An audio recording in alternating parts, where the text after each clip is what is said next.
Hey everybody, sorry about the delay, doing some technical background stuff. But hi, welcome to another week of Lord Z's Fantastical Dungeon.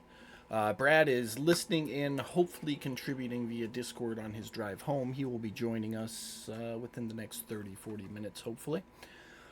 So let's really bog down on Fennin in that time frame, guys. And yeah, so our party had made it back to the material plane. Did a quick pit stop to deal with Urindris's stuff, at the resolution of which Urindris decided, I got my vengeance, I'm done, and took off into the mountains. Then another pit stop back at Fitz's place of residence, where some bear shaped activities took place, along with a happy familial reunion. And then down to Harthen, where the crew started prepping for their next voyage into the mountains that Sir Godric descended from, or was born in, rather.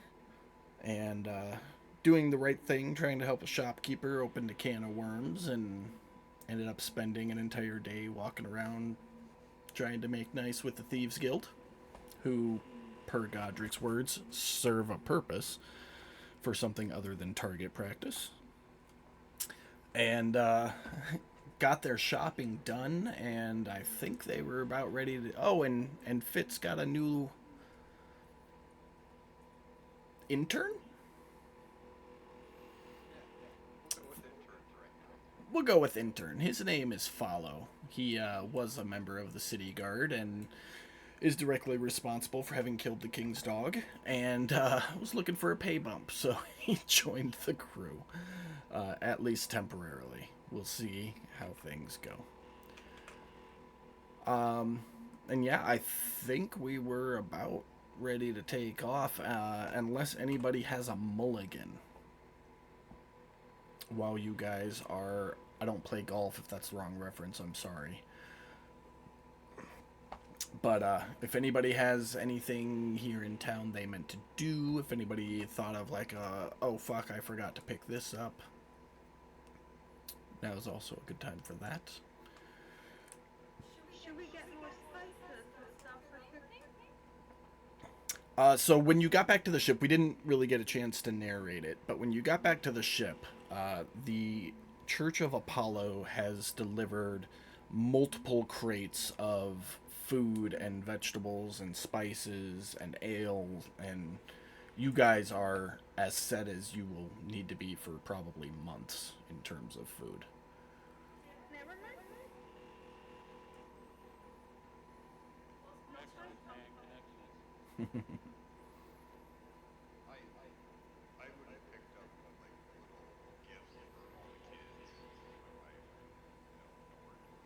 Okay. Yeah, I'll say just mark off a gold piece and put an item in your inventory, gifts for so and so, just so you remember. Because I won't.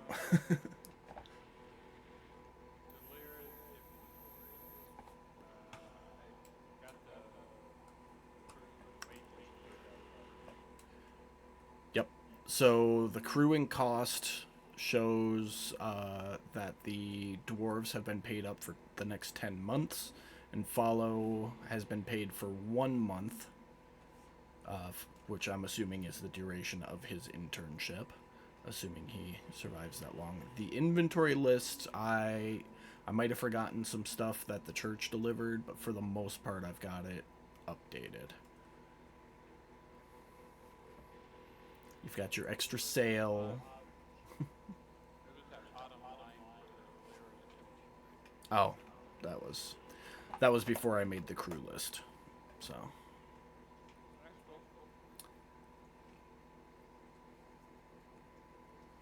all right. So, anybody got anything? So So you have 2 crates of rations. One of them you've taken 10 out of because a crate holds 50 rations in it. So you've got 90 rations there. But if it makes you feel better, I will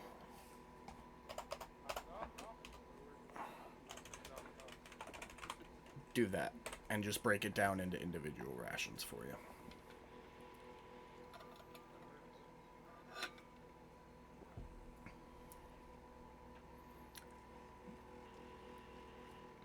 All right. And the Kandori blubber got brought back. It was refined. You got 3/4 of a barrel of oil out of that. And that oil will work as like lantern oil essentially.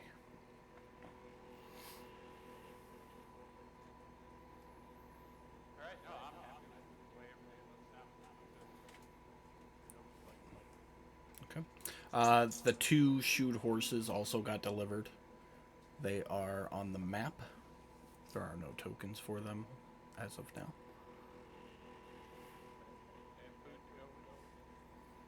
You didn't buy any.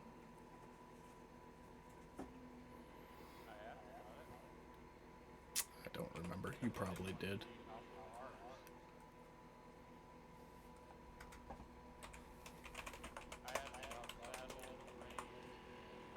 But, yeah. Okay. So there's a month of horse feed.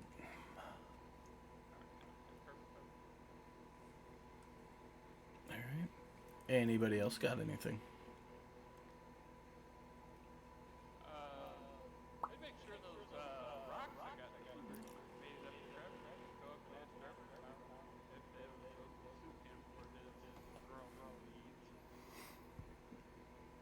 Yeah, they're pretty good. They just hang out by my roots.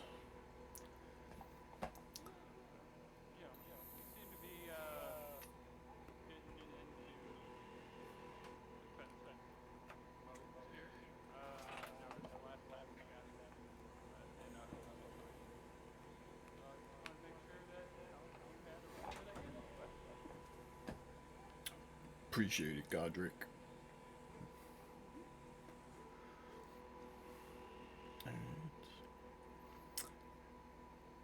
Sir Fitz, any mulligans for you?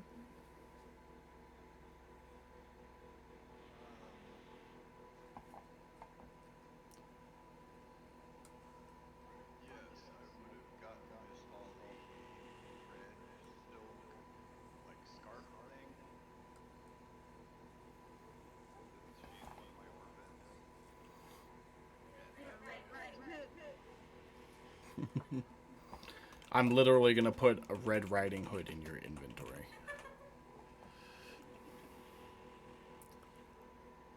Okay.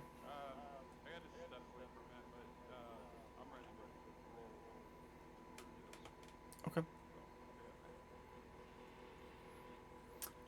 Anything else fits?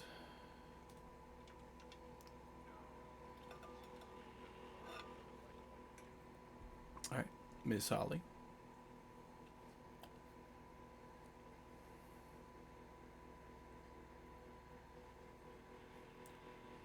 Pamela. Yeah. Anything for you? Anything you might have forgotten? Did she give me the thing already, or? Yeah, it's in your inventory. It doesn't do anything, it's just cosmetic. No, but did she give it to me? Like they physically said, "Oh, this is for you. I bought you this." Oh yeah, have your moment. Cause I'm still mad at you for what you did. So let's not forget what you did. What did I do? Hush, hush, hush. Yes. Don't stay quiet. Th- This is totally a take the heat and don't tell mom and I'll give you ice cream moment.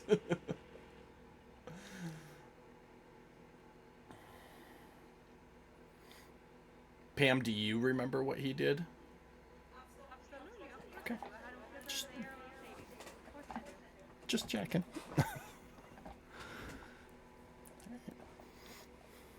All right. Well, if nobody has anything left to do in the city.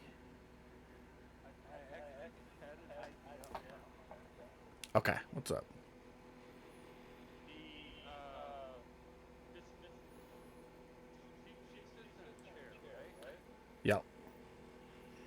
Is it a comfy chair? Or comfortable for her? Like will she be trying to?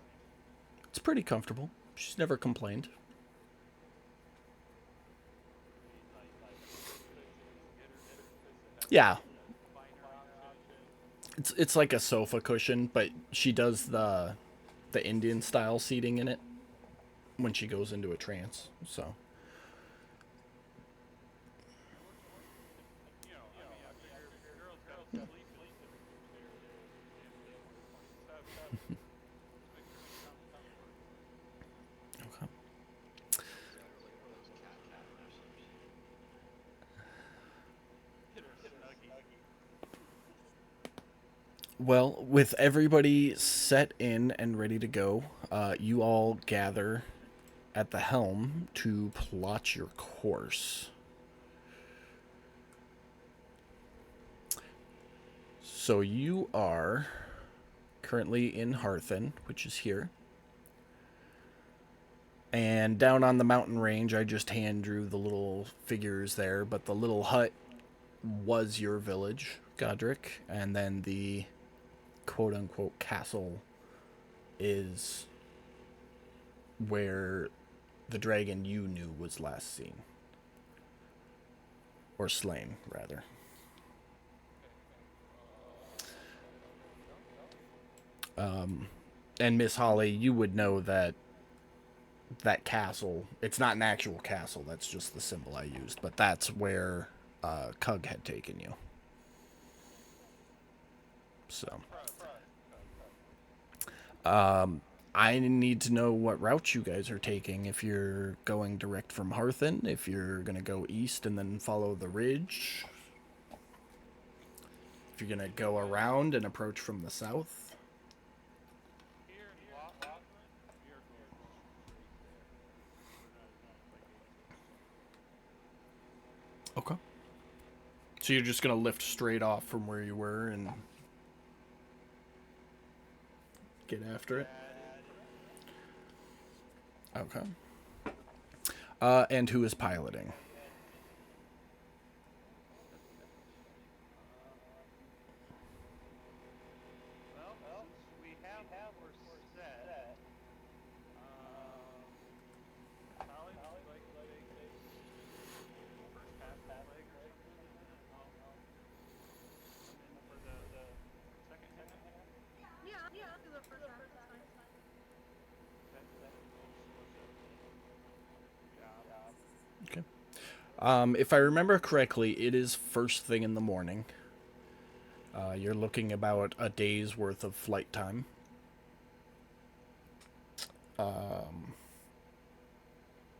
Did Fitz get his armor? For Sir Fluffy Butt, yes. Yes, you did. Okay. Yeah. Remember, he was supposed to have made the. Nope. I've How's that turn out as beautiful as you're hoping?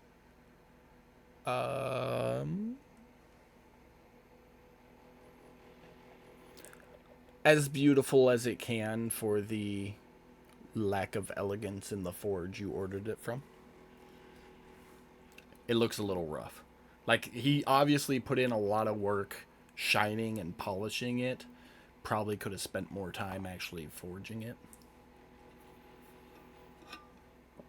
But it's sturdy. It's got some character. Sounds like I'm looking forward to being able to putting it together myself. No, nobody said it wasn't. Fitz is fucking glamorous. I don't know what you're talking about. I'm talking about artsy.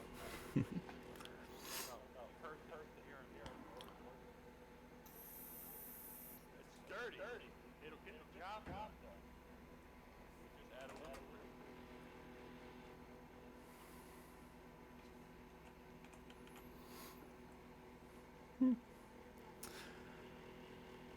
Alrighty.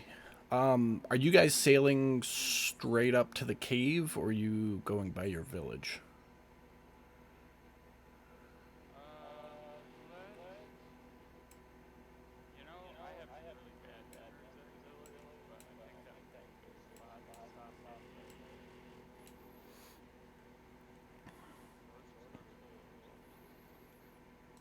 village. Okay. A little plot of history. So we know that the general message is here, but we don't have anything definitive yet. Okay. So Miss Holly, you take control of the ship as Misty goes into her trance, and the ship starts rising out of the water. And anybody looking over the railing, particularly Follow, would start having a mild heart attack. Anybody not a part of the crew would start having a mild heart attack as the ship starts to float because nobody has ever seen that before here. And you can see dock workers stopping and pointing and dropping what they were holding because they forgot they had it. And then you start hearing the bells. And Godric, you would recognize these as the city watch bells, the something's going on bells.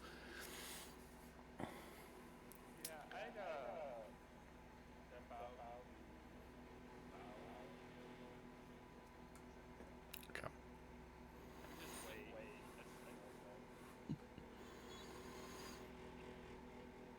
That's normal. Okay. So you're standing there waving.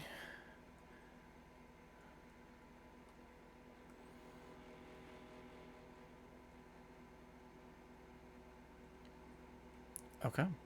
The ship keeps going. You can see archers up on the battlements, manning the ballistas and training arrows at the ship. And they see you standing there waving, and they all kind of lower their weapons a little bit, but keep it up. And they recognize you, but they're clearly very, very confused at a flying ship right now, especially with all the weird interdimensional stuff that's been going on lately. But you continue to watch, weapons trained on you the whole time as you fly over the city and start making your way. Making your way downtown.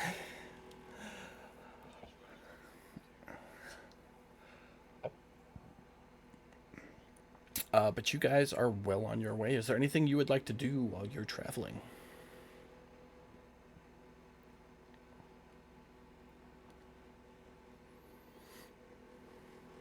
Look over the landscape just to see if I see the noise for a while. Okay. Go ahead and make a perception check.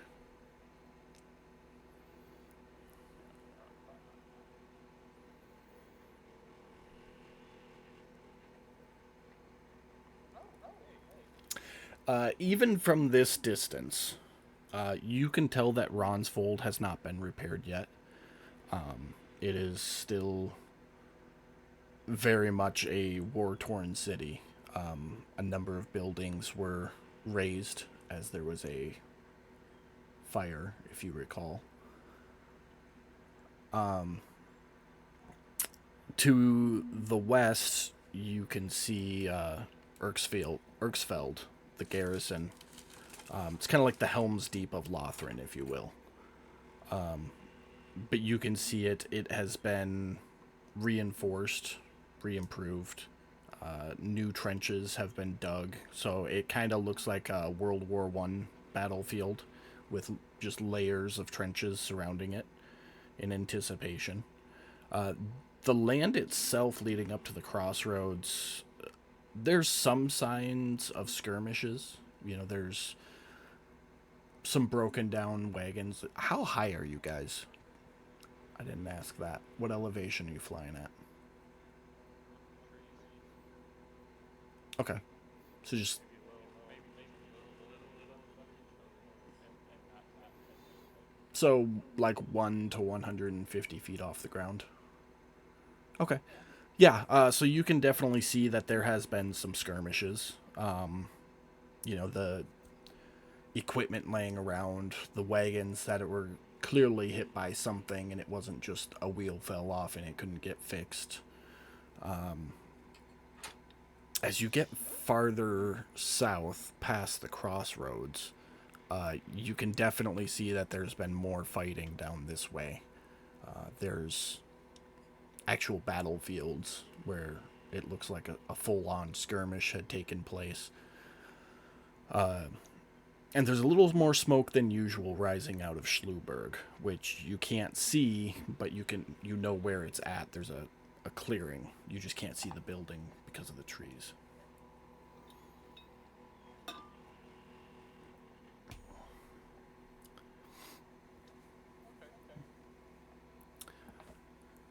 Right. Anybody got anything else while you guys are traveling? Of course, Follow, eager to impress, has gone to you, Sir Fitz, and asked if there's any duties he must perform in your name, good sir. I have. I mean, We basically the biggest duties I'm looking for help on right now is taking rotation watch, morning sparring and prayer. Really, with shiny armor, it does this. let's just have it.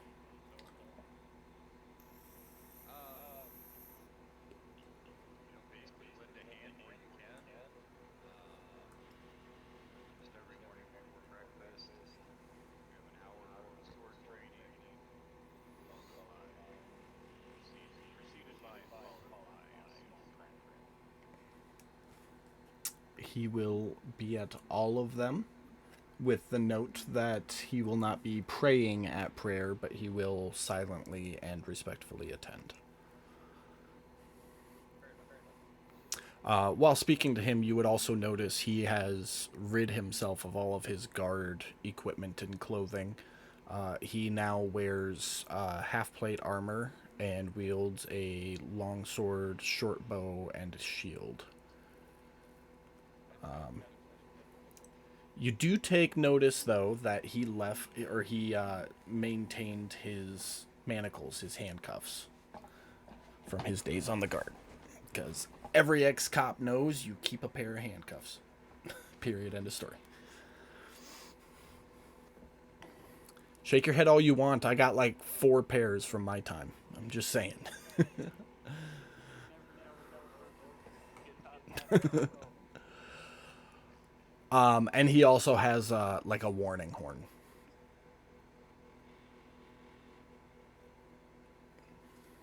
So, just so you're aware of what he is. Should we get him a flag?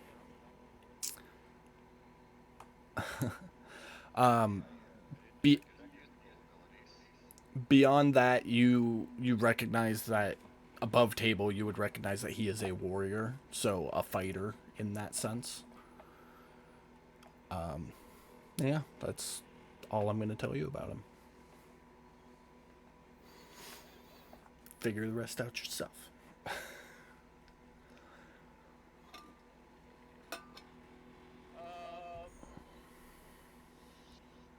I would, at some point in time, I see Fitz with Follow. Walk up, say, hey, have you introduced me to the rest of the group? No, honestly, I guess I got lost. Was there that first time? Well, you've been in, yeah, but I'm referring to the Treeborn, Trevor, I mean, new, I don't know who all these people are. Pete, Well, I would have at least introduced him to Trevor and Miss Hall. When you It would make sense to tell everybody else. when you I'm when gonna check them all. when you introduce him to Trevor, all Trevor cares about is that you still haven't smoked with him. Don't He worry, you'll be taking care of this dragon. I got this stupid spike on my ship. he straight up he does the yeah that's cool, nice to meet you, bro. Fits. The fuck, man. I'm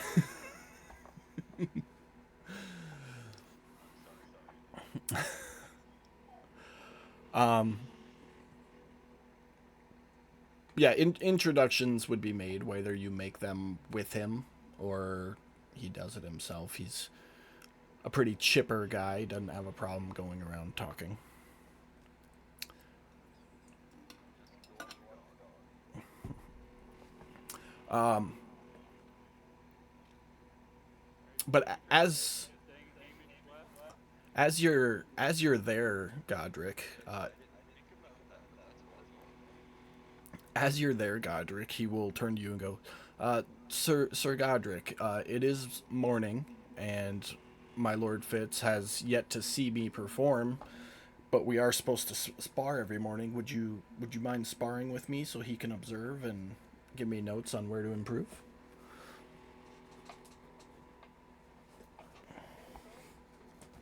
Just friendly sparring, technique practice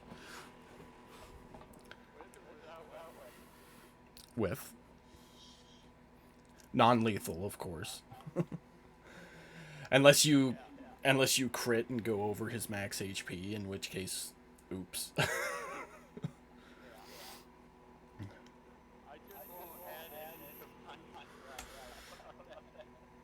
I, whatever you want, sir. This is purely for my lord to observe me. I look at is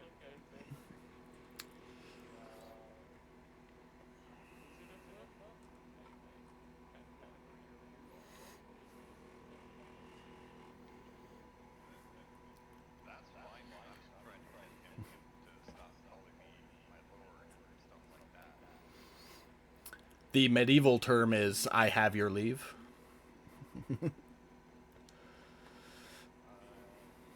squire. What? Comes with the territory. Deal with it. Yep. Yeah, Alright.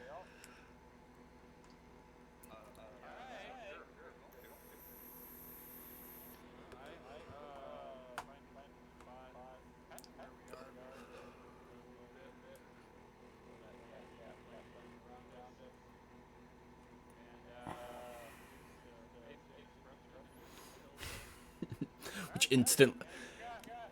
your mace instantly starts glowing, and you can see the look in his eye. He has a brief fuck look. Go ahead and roll an initiative for me, Mike. And Miss Holly, as always, you are aware, both visually and audibly, of everything going on, whether you can see it or not on the ship. Yeah. So, hey, look at that. You're not in the bottom of the initiative. Go for it, Mike.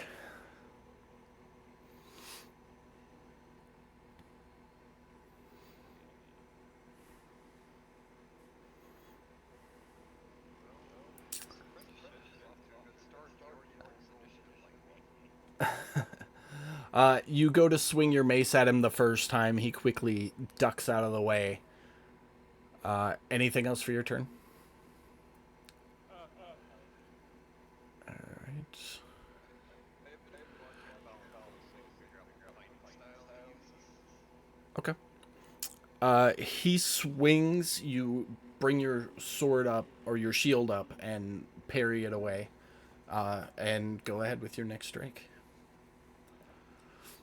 He's got two per turn. You don't want to take him? Oh, he does. Sorry. You parry that away, which he quickly brings around, and you're able to block with the mace.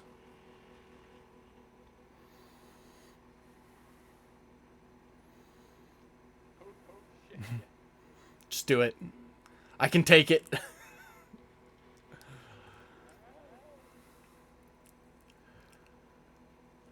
Excited to be fighting again, he lets his guard down for a brief moment, and you catch him in the rib with your mace. It's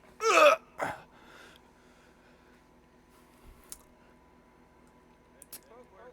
You're light, buddy. But he quickly picks himself back up, lunging 2 strikes at you, both of which you are able to parry. And from the flurry that he just gave you, he's able to take a half a step back. And Fitz, you would definitely notice he kind of takes a deep, like when you got a rib cramp and you take that deep breath to stretch it out. He does that and then loosens up his shoulders and seems perfectly fine, ready to go. Mike, you're up.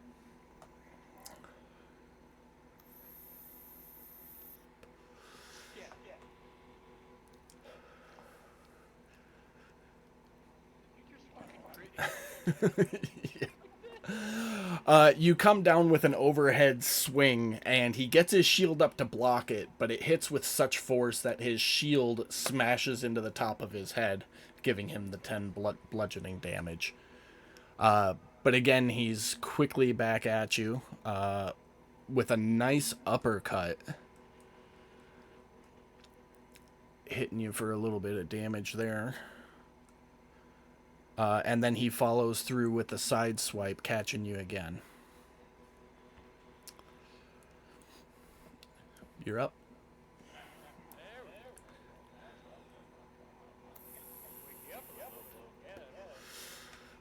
18 will hit.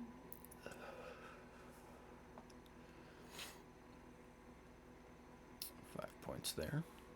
So you're able to land a grazing blow on his shoulder, and he comes right back at you again with 2 quick swipes, neither of which hit. Go ahead.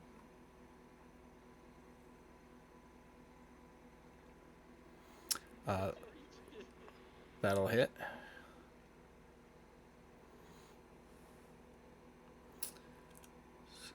Damage.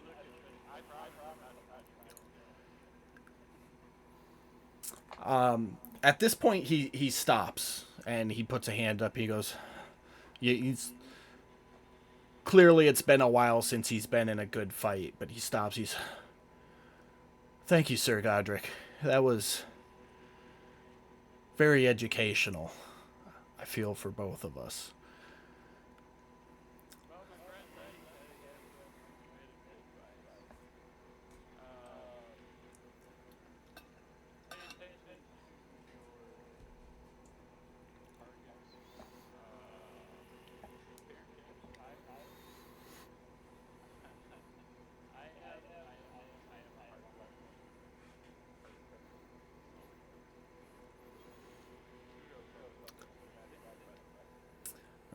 Thank you, sir.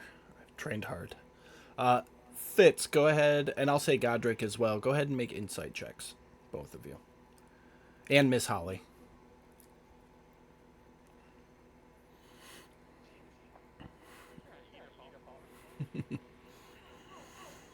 Hey, if it works, it works.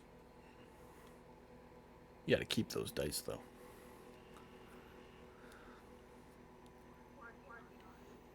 No worries.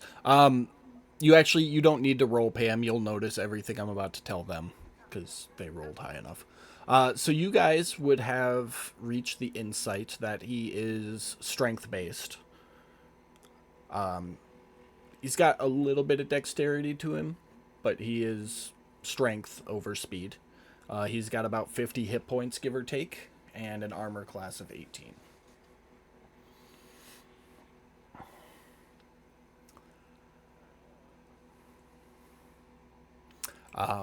He does not have a fighting style because he's not a professional fighter.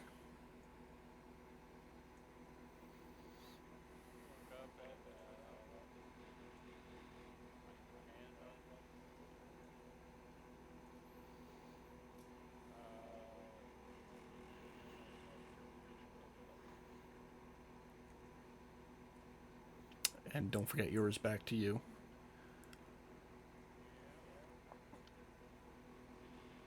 And as you do it, he looks down at his arm and he can see the cuts left from your mace head heal up. He goes, "Oh, thank you, Sir Godric. It's much appreciated."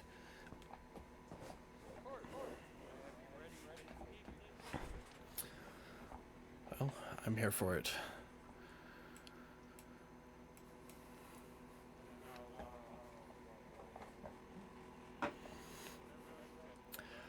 He's I'll try and make my path past Fitz. I said Fitz. Gotta get me there, bud. Yeah, Got hard. as you Make my way up, I guess. okay. As you walk away, Philo will come up to you, Fitz, and did I do good, Daddy? No. My lord, am I adequate? yeah. And I'm sorry, I don't think I heard you say, did you fight with just a sword, or sword and a shield, or three-handed? Long sword and a shield, Okay, so when we have and then our he also has a short bow, but you didn't see him use it, obviously. when we're doing our swords training and stuff in the morning, I am going to start training him up guardian style.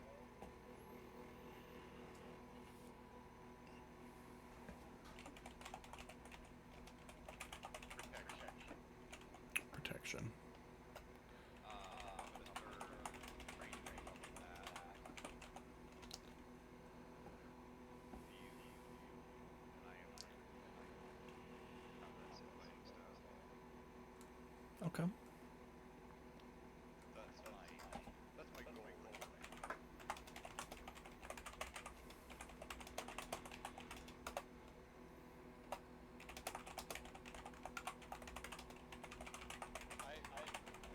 Side note, I've always been and probably come up with that kind of cowardly language before. Oh yeah, no, he's been up there watching everything. You with us, Brad? Shouldn't be long though. No worries, bud. You take your time. Have you been able to listen in so you know what's going on? Yeah, I've been listening. Okay, perfect. Yeah, no rush, bud. Sparring session going on. Yep, you guys took off. You're making your way to the village Godric was born in, for starters. And yeah, then there's a little. Follow is the intern, so he was showing what he's capable of, basically.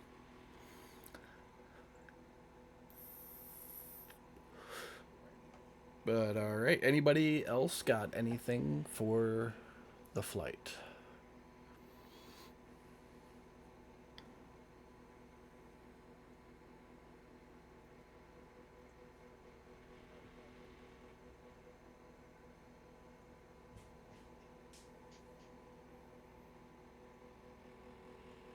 Okay.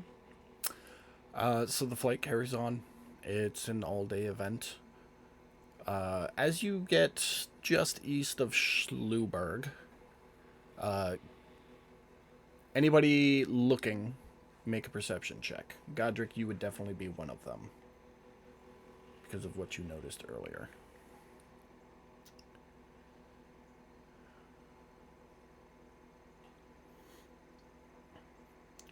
Beautiful. Miss Holly, you're a little focused on the ship. The rest of you, however, you would be able to see Godric's, particularly because you're looking for it. The excess smoke coming out of Schluberg was a concluded attack of some sort. More than one of the buildings was on fire. It has since been extinguished. What little bit of the village you can see doesn't seem like anything's going on there currently. But something did happen very recently to cause that fire.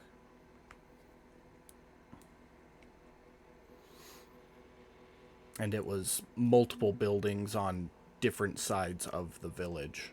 So it wasn't like, oh, that building caught fire and then the one next to it caught fire. It was spread out.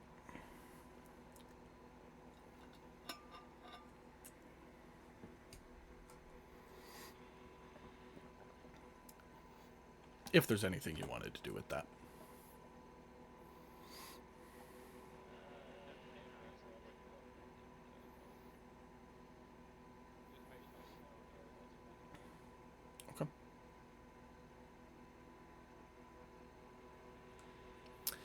Not a problem.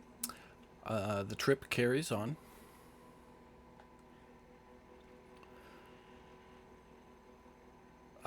B prepares a lovely prime plane dinner for you guys. What do we have? I gotta look at the inventory. It is roasted chicken with carrots, potatoes, onions, and a brown gravy. Like a stew thingy. Like always. Yeah. And I had some bread. Oh, of course, there's bread to go with it. Right. And I took one of the chickens off your inventory.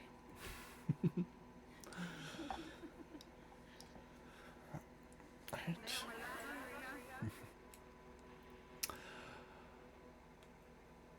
The day continues. You approach the mountains.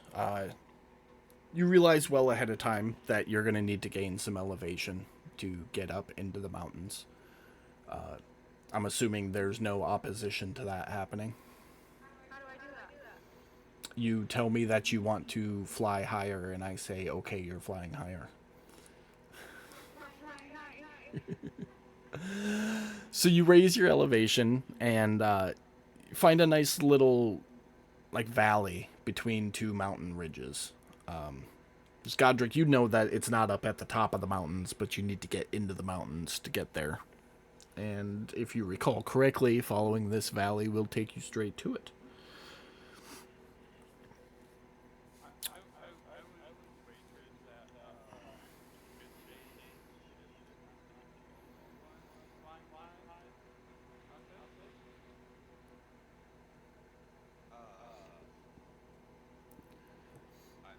I'm already kind of convinced it's shit because Fallon's full of shit. Right now. So, I'm totally changing his name to Fallon, by the way, because Jimmy Fallon just sounds like a good name for him. that's probably all the whole time in my head. Hey, it works. Gimme, go crack the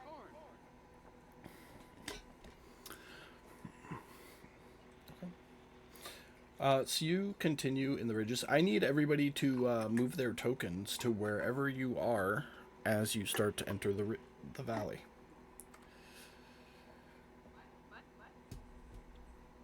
If you're flying and not doing anything else, Pam, dinner's over at this point. So I would assume you would be at the helm where you currently are. Nope.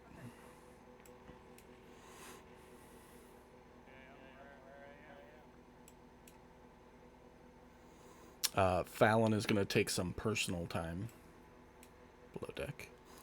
Okay.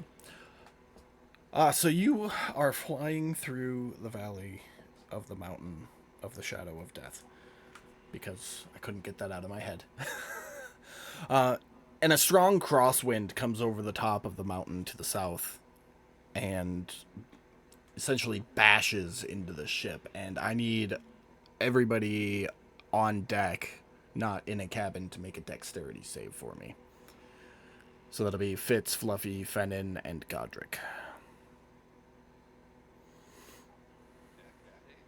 Yes, sir.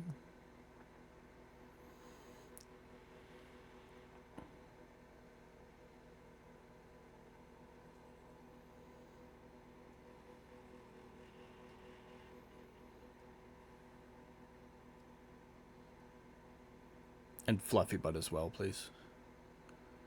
Beautiful. All right. So you all manage to grab and hold on just in the nick of time as the ship, like, tilts 45 degrees to the left and then stabilizes.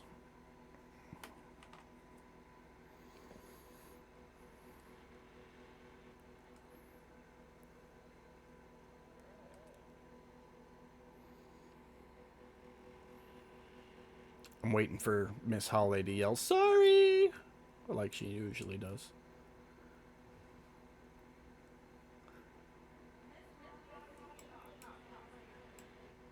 Okay. So you continue up the ridge. The strong winds don't get any stronger, but happen more regularly as you continue your climb up the mountain. By the time you get to the village, it is rough for you, Miss Holly, to keep the ship stable and flying straight. Anybody who wants to can make either an insight check or actually no, a nature check. Myself included. Yep.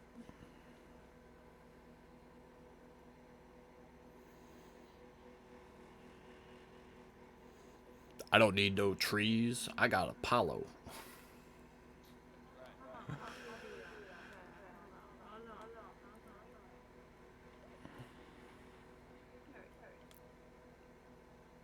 that. Okay. Uh, so yeah, you guys have no idea what's going on with the winds. Much as must just be how it is. But you eventually get to Godric's village, which is doubly named Godric's village. And you go to set down, and it does not look anything like you remember at Godric. What was once a village of, 80 or 90 Goliaths living their life, doing their thing, is now 5 huts and a central fire, like a gathering fire. Yeah. You haven't been back here since you were a kid, bud. Um,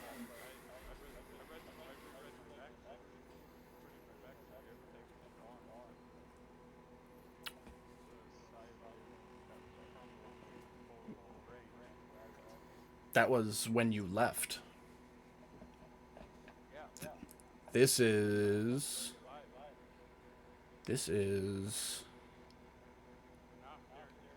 10 to 15. This is like 15 years later, give or take. So you are currently within eyesight of the city. I'd say maybe a quarter mile away. You can see these 4 or 5 little makeshift huts where your village used to be.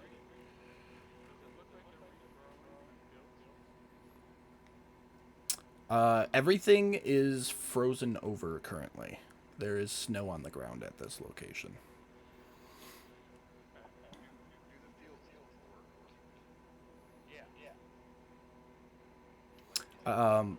smooth ground, or is it hilly with trees and rocks everywhere? It's about as smooth as Godric would remember it, but this is like a plateau on the mountainside.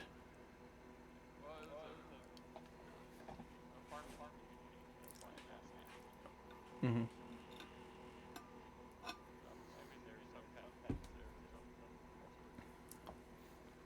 Not that you can see currently.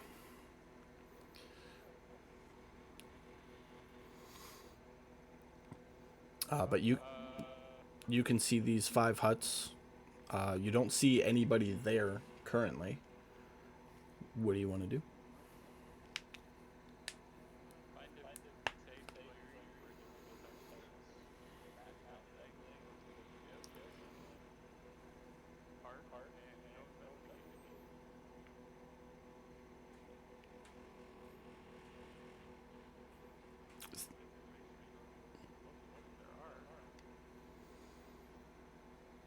Is that the consensus?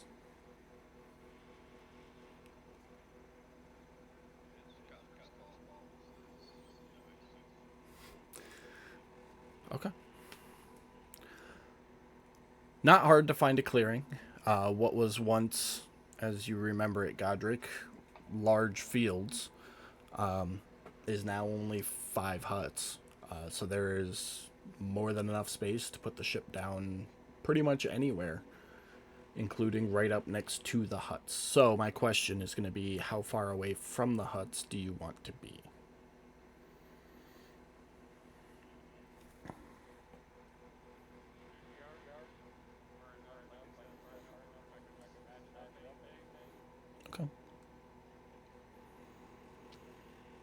little way. Okay.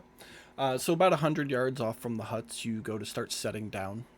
The Treebeards and Fallon are there and get the stilts ready to go.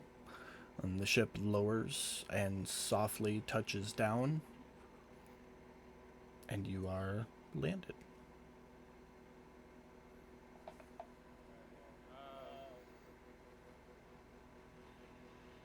I'm gonna address the crew and say, okay, this is where I grew up. When I left, everyone made me ravage, but these huts tell me that somebody moved in this area. Hopefully, they will have seen signs of the dragon or anything around here, so we can get a little bit more information before we go in blindly. Um,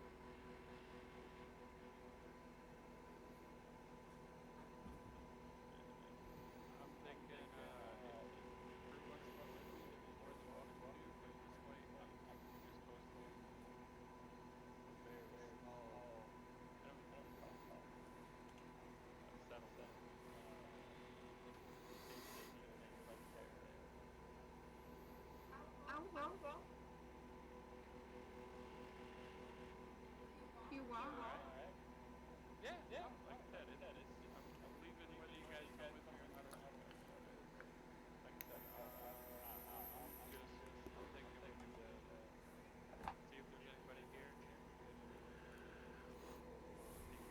in right away. Okay, okay. Fantastic. Yeah. All right. Okay. So who all's getting off the ship? Brendan? Yeah, I'll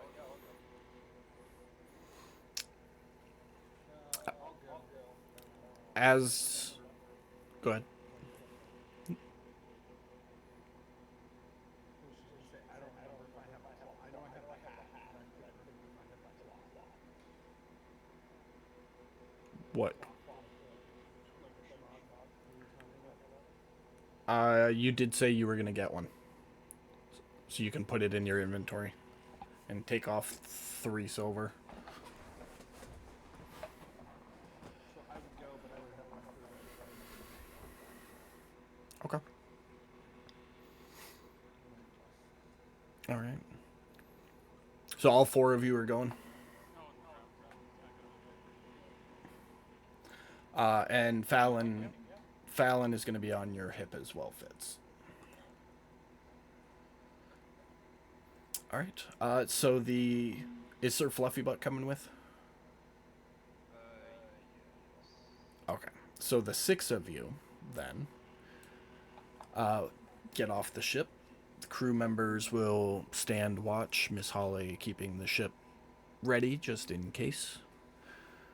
And they watch as you approach the village. As you guys start approaching the village, everybody go ahead and make perception checks for me.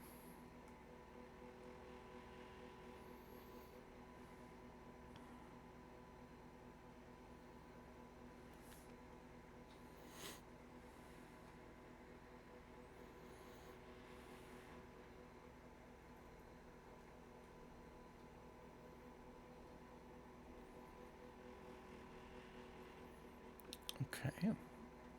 How you roll a 6 and get a 19, Brad? What the fuck?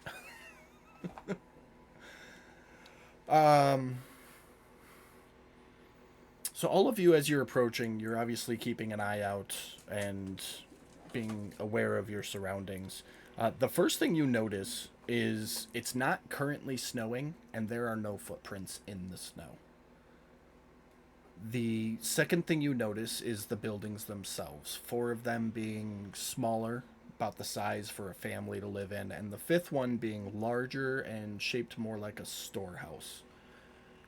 The architecture is ragtag, so it is not Goliath or dwarven or any type of specific structure. It's like Native American. It's like sticks and furs, essentially.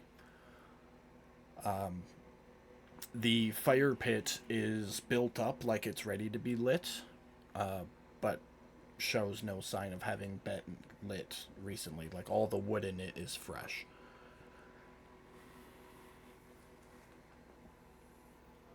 I was, as we're approaching the village, I was calling out, "Hello, anybody home? Hello," that kind of thing. Your voice echoes up the mountainside. You hear no response. I would follow that up with, "We mean you no harm. We're just travelers passing through, hoping for some information on the area." Once again, your voice echoes through the canyon. No response. By this point, you would have gotten to the village. And say, "Well, I don't want to be rude, but I'm curious just to see if there's anybody actively living here." So I walk up to, I guess 5, 6 huts from here, unless it's a bigger one. Am I gonna bother them right away? So they are in. They're in a star shape. So if you look at the Lyra map, your guys' tokens are about where Sir Fluffy Butt, and it's house, house, house, house, fire pit, and then the storage house. Okay. Well, we'll go in right next to the fire pit. Okay. You know, You can see that the door on all of these is like 4 sticks with a fur wrapped over it for the paneling. So 4 sticks to make the frame, and then the fur itself actually blocks everything from coming in. You kind of stick and take a peek because there's obviously cracks. Go ahead and make a perception check for me. yeah, I would. As I'm doing that, I would make sure I'm saying something along the lines of, "I'm just checking to see if there's anybody here. Mean you no harm." So you peek through the corner of the door frame.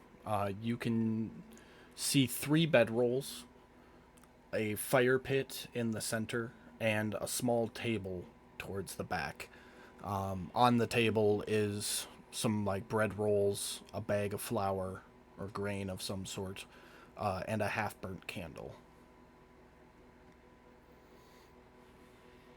Does it have the smoldering effect to it? Like it might have been just put out, or Nope. okay.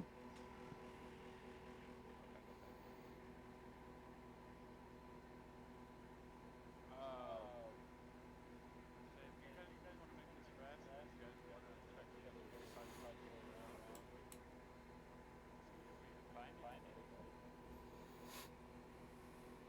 I don't see anybody in this one. As I start walking towards the north. Okay. We go check the storehouse. Okay. Sir Fluffy Butt will kind of hang outside, keeping an eye out. Fennin, Miss Holly, was there one you wanted to check? Okay, I guess that leaves the last one for Miss Holly. Yeah, last one. Okay. Everyone, go ahead and make perception checks.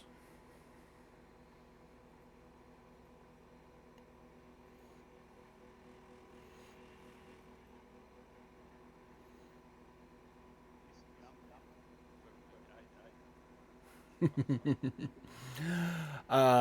So Fennin and Godric, you take your peaks.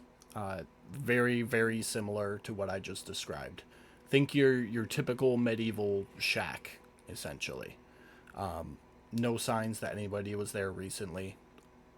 Both of them completely empty. Fitz, you take your look, and you can see some burlap sacks rather, with like a black powder on them, some stacks of wood, and some barrels inside the storehouse. Miss Holly, you take a peek in yours, and give me just a second. It's the puppy.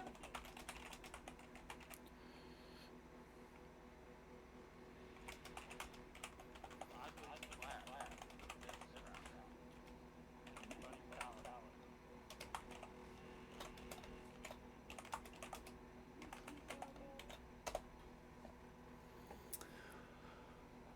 salad. The rest of you, anything you want to do based on what you saw? I'm sorry, I had to take my headphones off. I apologize. Okay. It's your typical medieval shack. So some bedrolls, a central fire pit, and then like a small bench or table with some very basic cook stuff, and a candle for light. Maybe some furs hanging on the wall.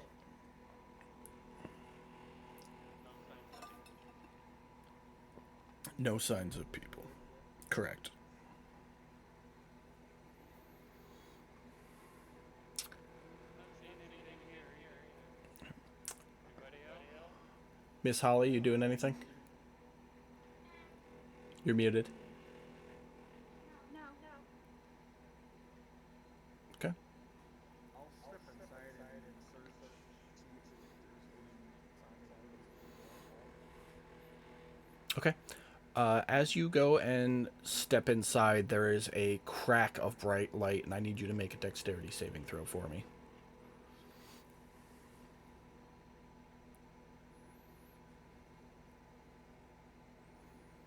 Okay. You do pass, but you're going to take half of this. And then you've got your evasion or whatever it is, so you're actually going to take a quarter of it. Fucking math. 4. So you take 4 points of lightning damage as a floor glyph gets set off by you stepping on it.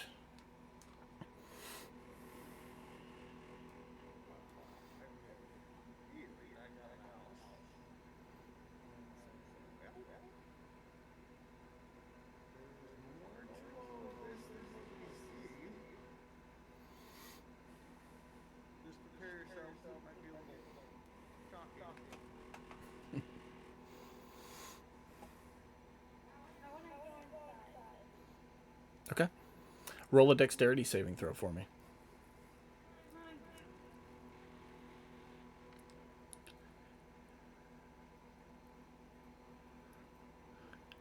Oh, one.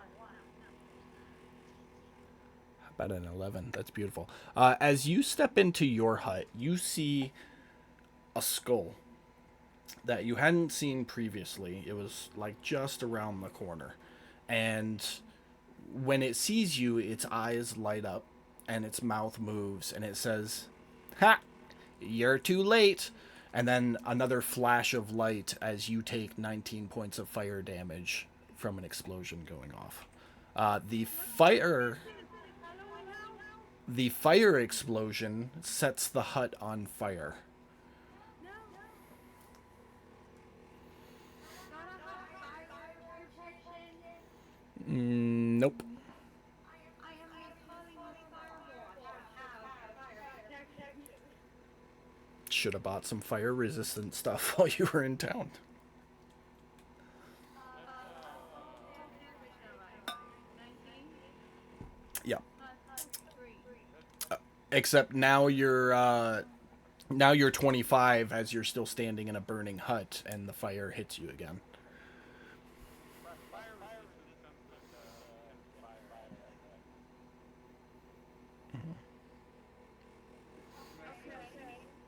House on fire. Yes, because you had taken a step back and gone, well, it might be a little shocking when you enter the house, and then boom, and basically the house looks like it got hit with a fireball, and Miss Holly is standing there. It's like, what the fuck?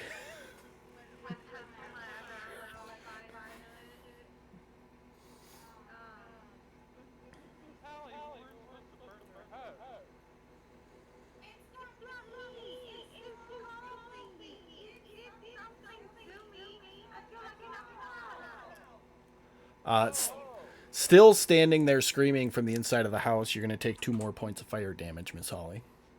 Does he see Holly standing in the fire? Yeah. Step away. I'm going away. I'm going away. Okay. You just walk out of where the door was, and you're no longer on fire. I can't.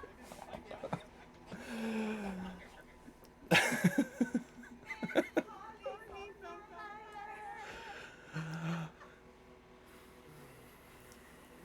Oh, come on, Matt. Thanks for the answer. I was walking up to Miss Holly and tapping her on the shoulder. Are you all right? Well, of course, I speaking of hospital, I'm okay. cast cure wounds as I cast cure wounds on her. Oh, thank you, Scotty. Thank you.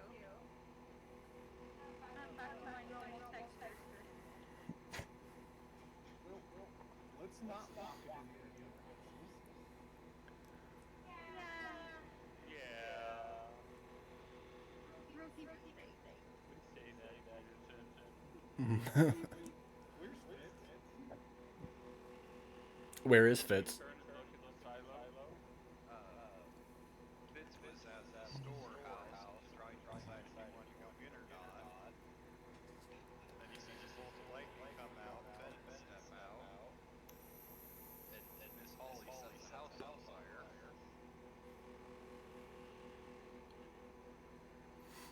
think he's probably wondering what's going on. So, I'm gonna look at the crew and say, I think the hut's booby trapped. Let's go in there, Fitz. And then out loud, in a very loud voice, I would say, apologies for the damage to the hut. We were just trying to determine if anybody was here. We're not fighting anybody. We're going to leave. As I motion with my head to ship. Come on, come on. They're not responding, and we're doing more farm than we are. Good, good.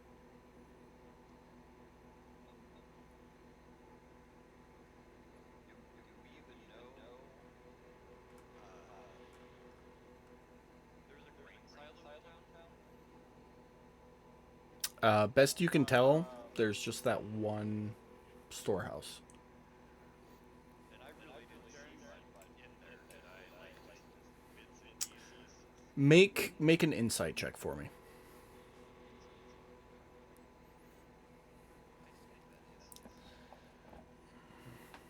I mean, when I was here, there was a silo, but it was crumpled. Like it got knocked over, destroyed. I don't know if they're friendly for that building or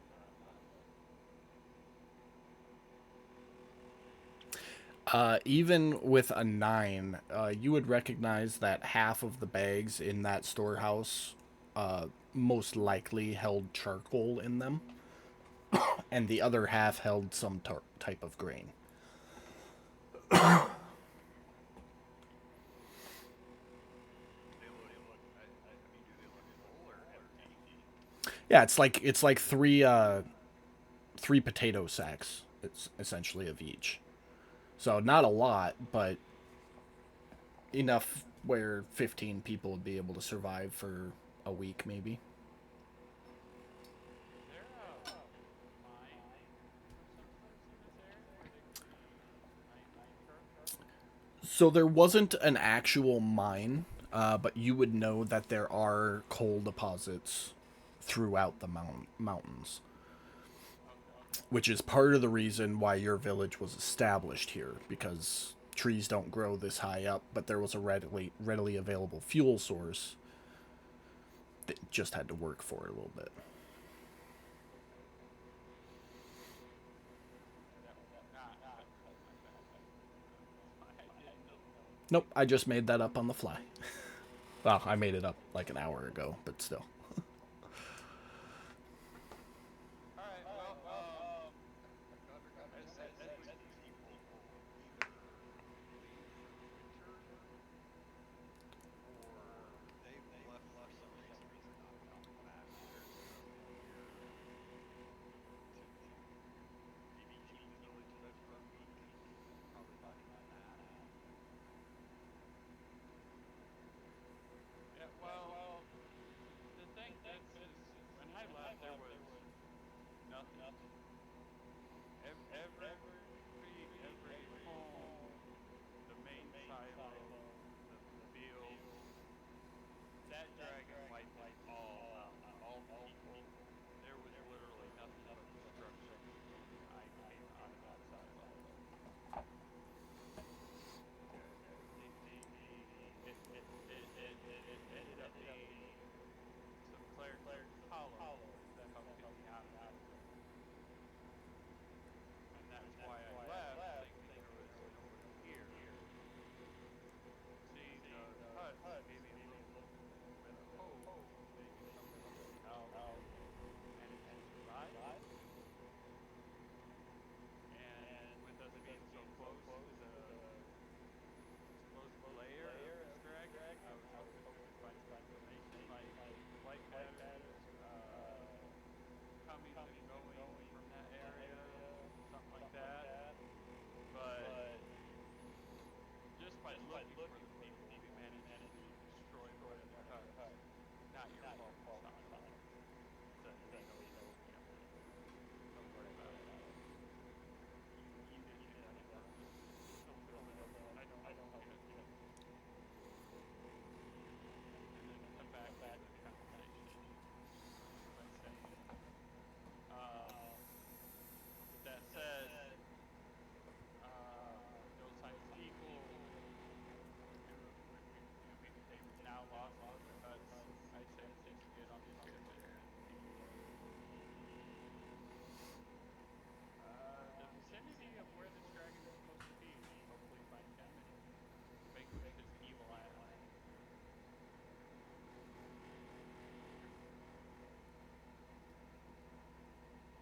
We'll just have to go with what information we got. That's it. No extra. All right. There's nothing in the surrounding area at all. Go ahead and make one last perception check as you turn around, look around. Anybody who wants to.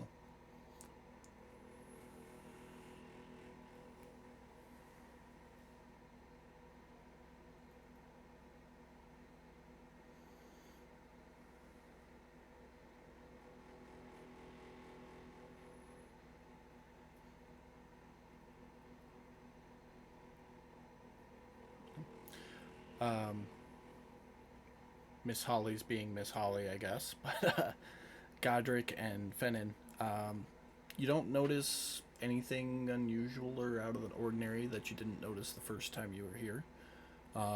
Godric, this time as you're getting ready, the next stop being that place, you let your eyes wander up the next mountain over, following the zigzaggy trail up the side of the mountain, and you can clearly see the entrance up at the top to where you're heading to next.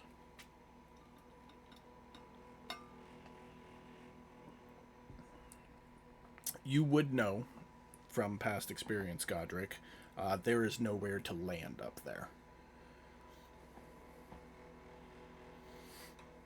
Okay, so when we get to the ship, because that's where we are heading, briefly. I figured you were already back on the ship, so Okay, okay. I wasn't sure at how far in the point of getting back we were. So now that we're back and everybody's gathered, I will just relay that information. Let's put it that way.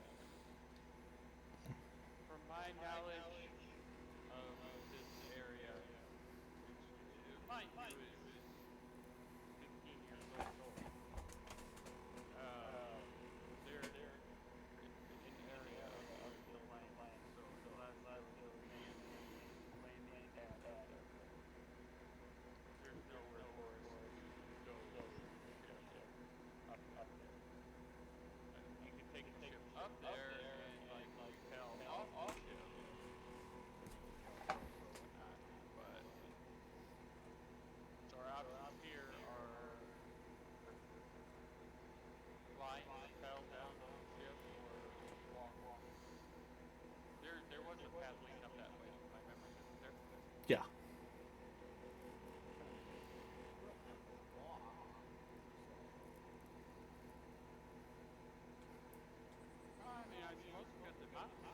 as he gingerly strokes his tattoo. I mean, we get credit. Maybe the potion. Like, I mean, I don't know how far travel we would have to take, but maybe we'll be good to go.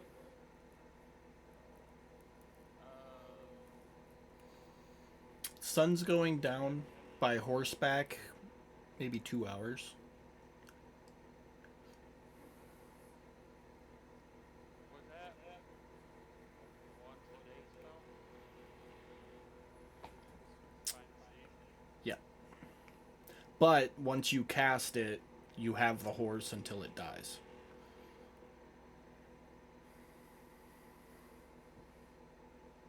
Yeah.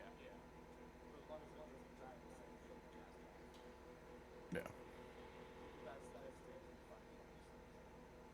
hours. Okay, so uh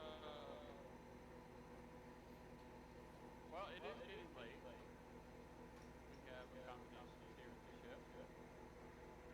How about we take a rest here? Let's do quick patrols essentially. I'll keep watch because we are landed. Although I'm somewhat familiar with the area, I haven't been here in 13 years, so I don't know what's changed. So definitely need patrols. But say be here, get some rest for the night, get up fresh in the morning, have some breakfast, and head that way. We will be fine.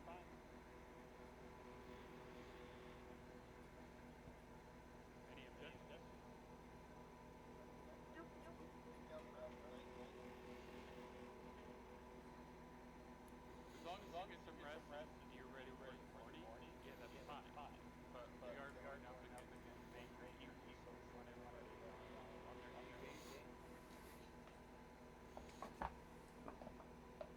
Well, that sounds I would say pretty fun.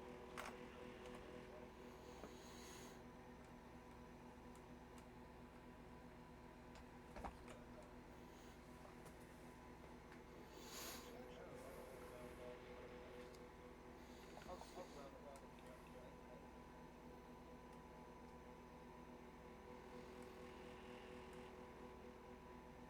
Okay. Uh, Everybody, go ahead and make a perception check for me, for your night watch.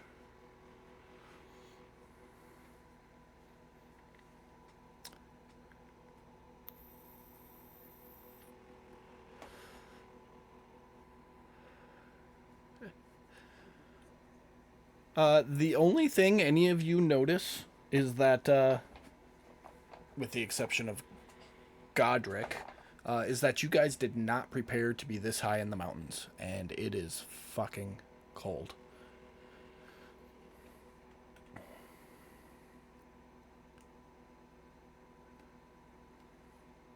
But beyond that, nothing. No movement, no noise.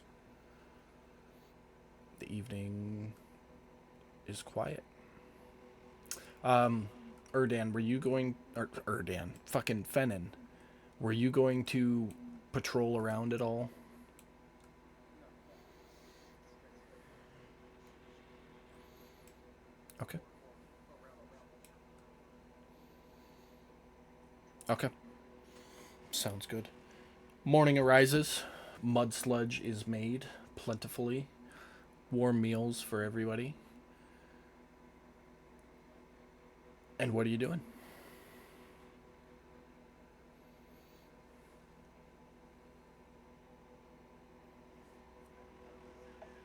Well, it sounds like we have a dragon, so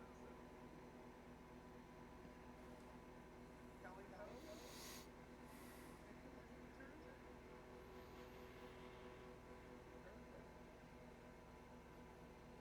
Okay, but are you guys taking your steeds or are you flying up?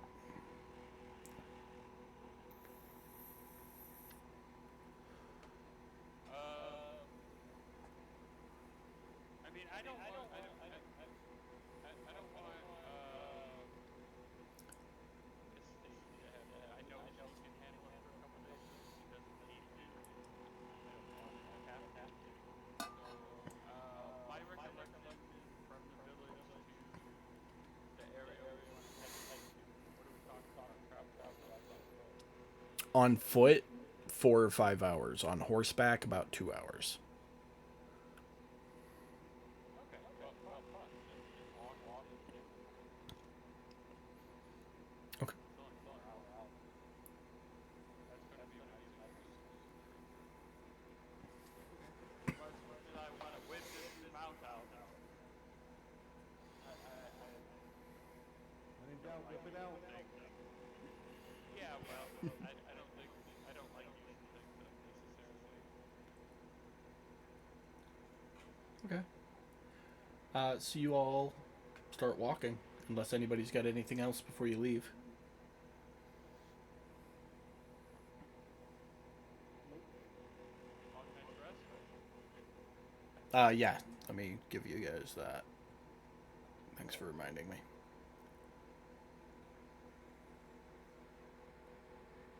I made a couple healing spells. I still have some spark. Yeah. Nope. You guys are all healed up. So, all right. So you all start making your way, following your way up the canyon. It's a pretty clear cut path. You follow the canyon up to the ridge, and then from the ridge, there's a winding switchback trail leading up to the entrance. Okay, About Mr. Pussyfoot. you asking me? Yeah. Oh yeah, he's good on that trail. Okay. Even if he wasn't, he can fly now. So Oh, well. I know I keep forgetting to. It's okay. But an hour into the travel, you're not quite to the top of the canyon yet. I need everybody except for Godric to make me a Constitution saving throw. I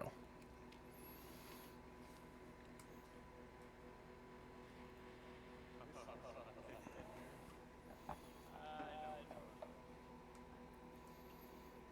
Vaguely. Just a wee bit.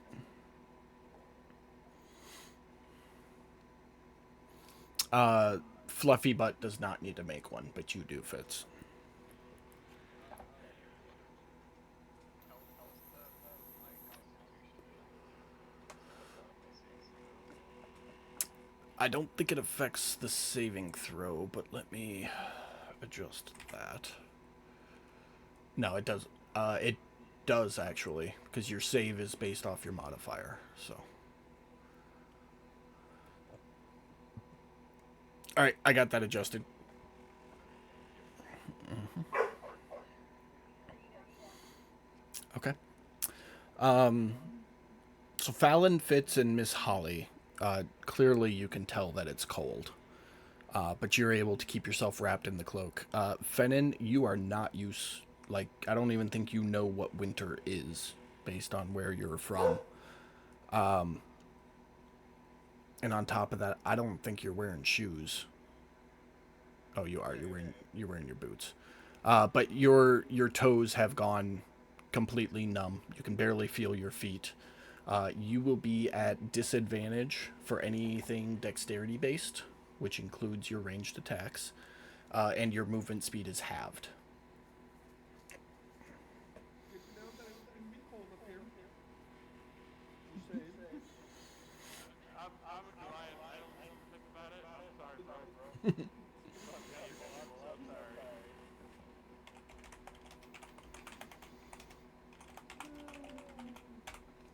Goliath, I don't worry about cold, and my armor tells me I don't worry about heat. I'm telling you what, our A game just got half. Or my A game just got half.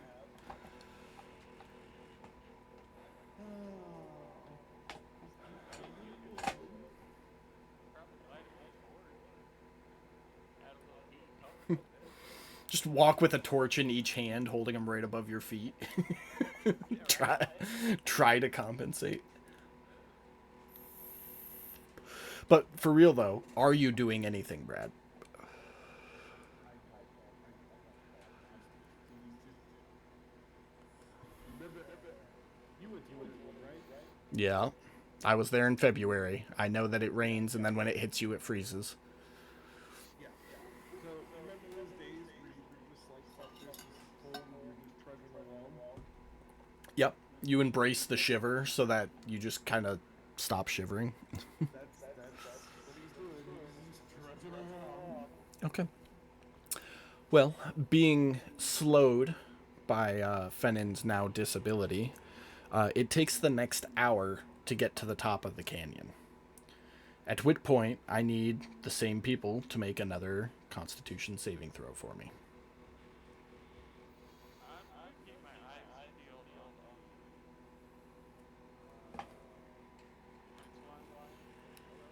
one. Okay. Go ahead and make a perception check. I know there's something that keeps me there.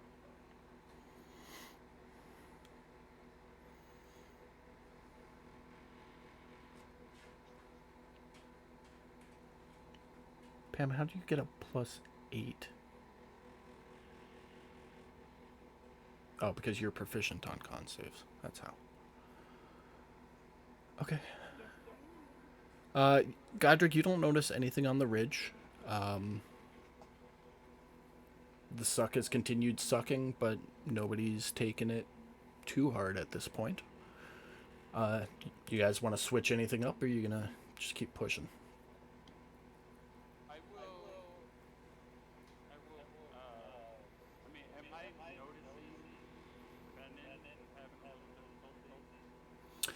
I would say it's pretty clear. He's the one that's like trailing, and the rest of the group has to stop and wait for him to catch up. And it's very clear that he's the one who's slowing everybody down right now.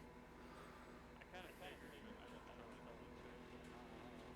With that notion, I say, hey, if we need to stop and light a fire, just let us know, okay, buddy? It'd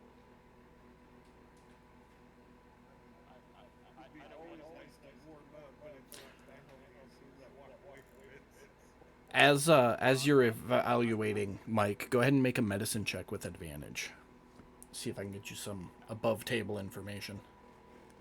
I was gonna say, yeah. If it starts hurting, I don't want you to lose the pose. Although I can help bring them back, I'd rather not.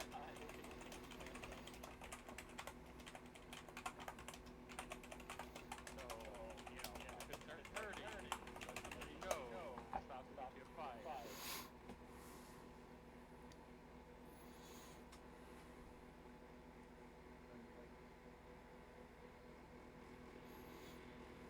I don't know anything specifically, so.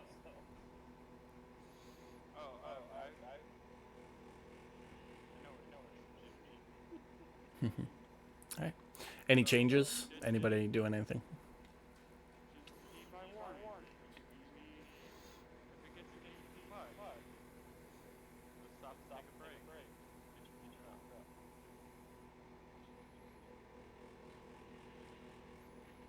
Okay.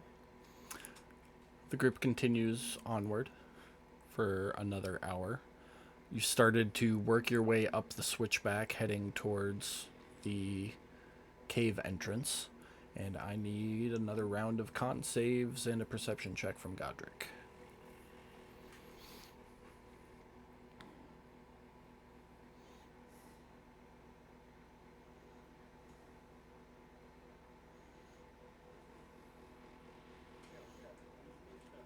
Fitz is just over there like, fuck yeah, concrete. I fucking love that shit. He's got I love. bear full of fur under that on All right. Godric, you would be able to tell that you guys are moving way too slow. What was supposed to be a 4-hour hike is looking more like 8 or 9 at this point.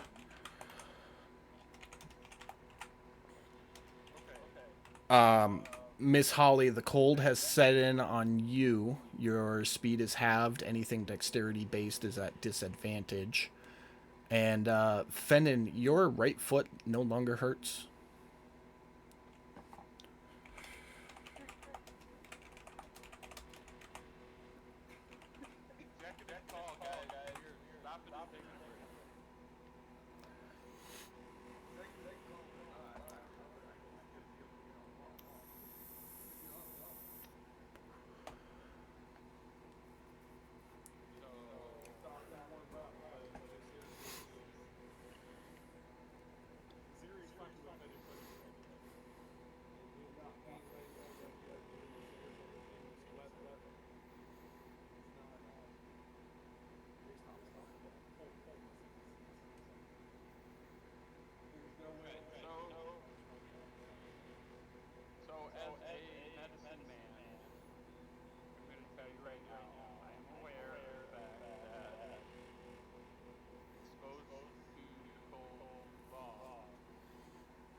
There are no trees or lumber or anything this high up.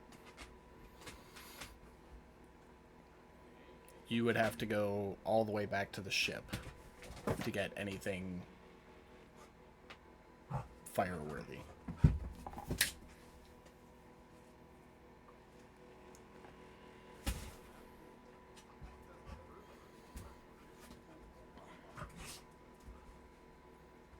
Make a medicine check, Godric.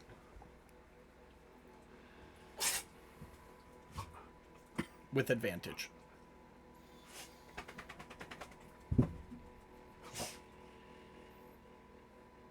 As soon as he says the words, "it doesn't hurt anymore," you know that this has gone beyond that last message I sent you. And, yeah. Miss Holly. Miss Holly.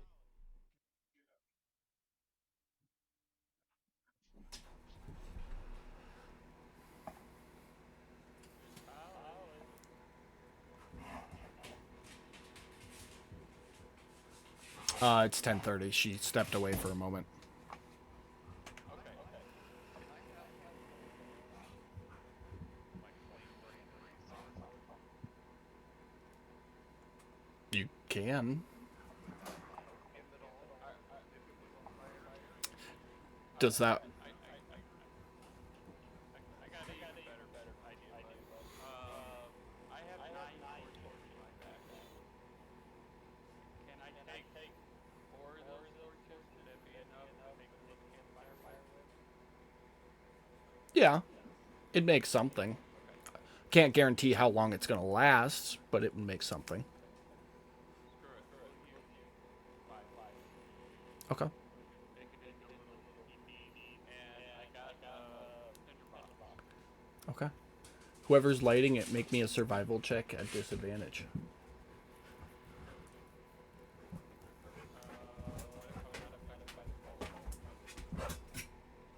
The howling winds while you're high up on the mountain make it difficult for sparks to catch. Yep.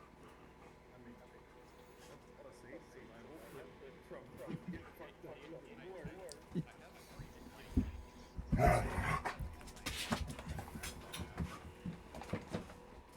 I'm going to look at the vending Yes. that you handy out in the morning time. So I'm gonna go read something. I was gonna ask Miss Holly to use whatever spell.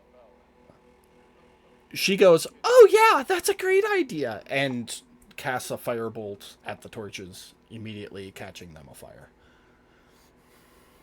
Okay. Stay close. Intensify her dimension, blinking influence.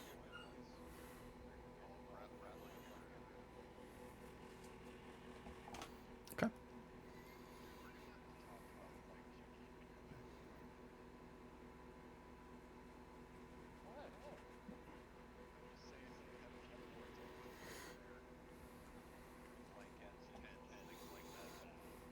You know what y'all really need right now? Liamon's tiny hut. That's what you really need. Yeah, heard anything. But Fitz, did you say that out loud? That ain't like, I don't know if he's shivering or not, but if he's shivering, he would say it is shivering. He's gonna say, yeah, not only that, it'd be nice to know that we were going into the cold. Yeah, sorry, man, I forgot. I caught him. And Godric could just look at you and go, look at me, dude. Honestly, I think about that. I completely forgot, dude. I'm sorry. So you guys spend the next 30, 40 minutes doing body heat treatments. Miss Holly seems to be doing better. Fennin, you do not. You are still shivering. Your fingers just aren't quite working right.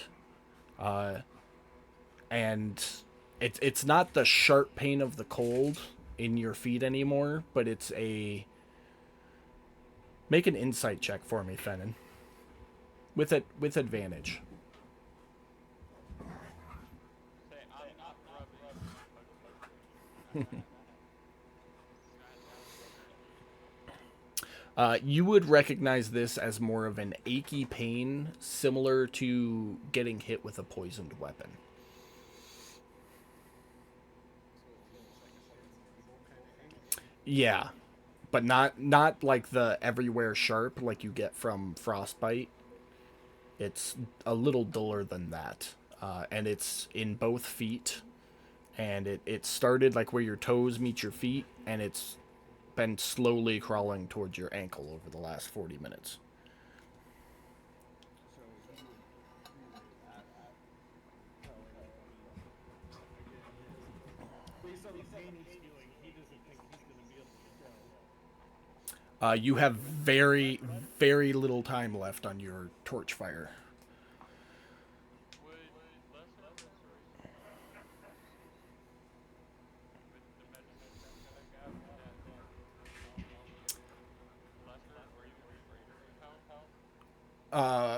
So at that time, it would have, but it has progressed beyond that, and you've identified that it's progressed beyond that. How long will it take someone to like restoration? 40 minutes, maybe 30. Guys, I suggest we put him on some sweet hut and like pack a ship. And unfortunately, maybe we should head back there, get the proper prepared for the actual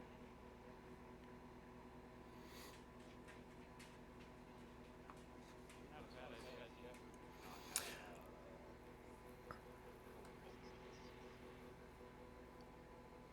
Godric, if you're looking through spells for a solution and have a maybe idea, spitball it, because you know I'm pretty loose on rules as written. Well, I mean, he hasn't actually lost one yet, so I don't think regeneration is the helpful moment. You also haven't looked at it, so you don't know what's going on. You just know that it's progressed past basic frostbite. Okay, I ain't gonna rub your feet, bro, but let me look at it.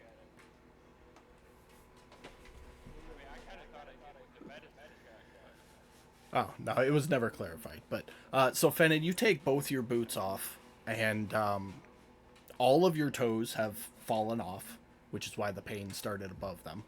Your feet are solid black, and like just above your ankles is a deep poisonous green, like gangrene is starting to set in.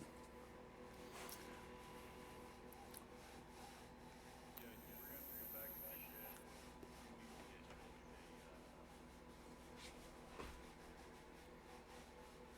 We need to get you both regenerate. a medicine. Yeah. Just amputate and let him straight shirt cock it for a day.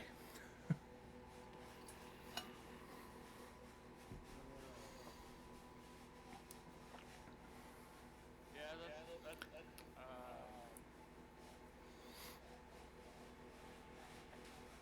Well, I'm well, going back home let me there, so yeah. Well, let me you do tell me, this. do I need to get my own horse to go back or not? Let me do this. With the gate, with it turning black, green, and things that is poison, I should be able to use the lesser restoration to stop that poison, right? So it doesn't crawl all the way. I mean, it's not going to cure the missing toes. It's not going to cure, but it'll stop him from. Yeah, no, because lesser restoration cures poison, so it'll at least stop it Yeah. in its tracks. Okay, so that's what I'm going to do while I'm here now. Okay. I'm going to cast some lesser restoration so that he doesn't lose any more than what he's already lost. Yeah. Put him on surplus surplus and get back to the ship. We'll hike it back to the ship.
So Fennin, you crawl aboard Sir Fluffybutt, who immediately takes off, and I need a dexterity check from you at disadvantage.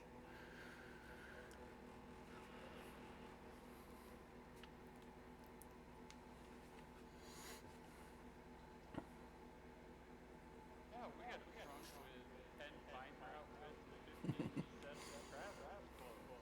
Dude, we got enough clothes on that ship. We can pass the, we'll do like the little kid from, Christmas Story.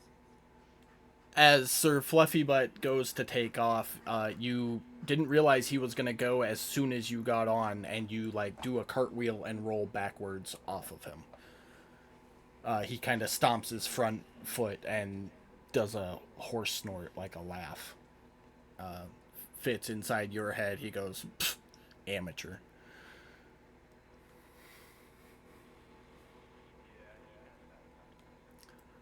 Okay, let's help him. So you're assisted back onto the horse, Fennin, and this time Fitz is like, "Hold on here." Whisper to him. Just remember that next time you want to start making lines. And with that, Sir Fluffybutt will take off. You don't need to roll this time. You are held on. 30 minutes later, you'll be back at the ship.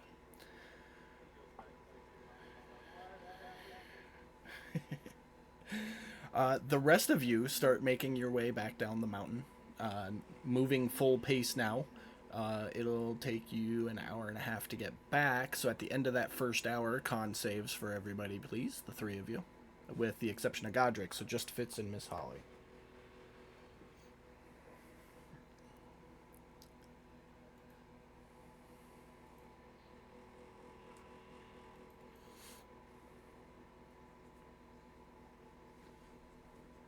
Perfect.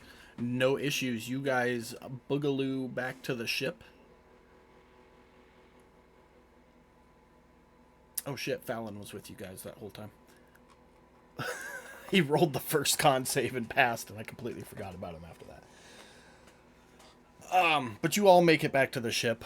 Baron will let you know that Fennin is down in his room, waiting for you.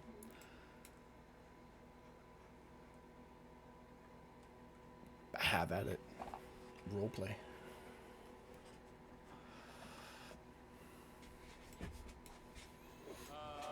Yeah, so once again, my apologies for not finding you about the gold. Like I said, I'm born and raised up here. I completely forgot. Yeah, so back to what I was saying earlier, we got all kinds of travelers outfits and not exactly modern travelers yet. Once we are back to the ship, I would cast Restoration Fantasy. Which restoration? Or are you talking about regeneration? Regeneration. Okay. So you cast regeneration, and as is with the spell, there's no immediate effect, but you can see the coloration is still there, even though the poison is not, and you can see it still slowly starting to recede back down his feet. And over the next 2 minutes, you watch, and as it starts getting towards the toe of the foot, the toes start popping out and growing like a plant popping out of the soil. But 2 minutes later, Fennin is back up to speed and good to go.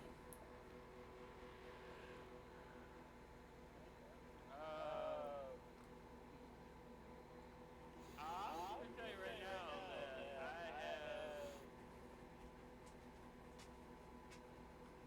no skills on making potions. Majoring has something better or survival.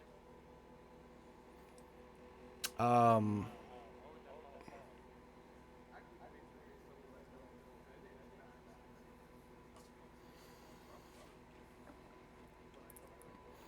I'd argue that. I'd let you say you're proficient with it. I mean, it's not gonna make like let's wear this to go to court type clothing, but as far as like putting pelts together and shit, I'd let you use your proficiency bonus. So, Mr. DM, we got 10 finder outfits, 15 sets of traveler's clothes, takeout remnants, reveal he would need he needs to have warm clothing, and since Miss Holly was somehow being affected, you might want to button her up a little bit. So my question is, does anybody have needle, thread, sewing kit, anything of those likes?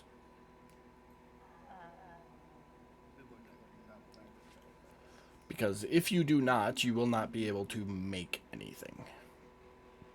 I do not. I have strength. Okay. But no needle.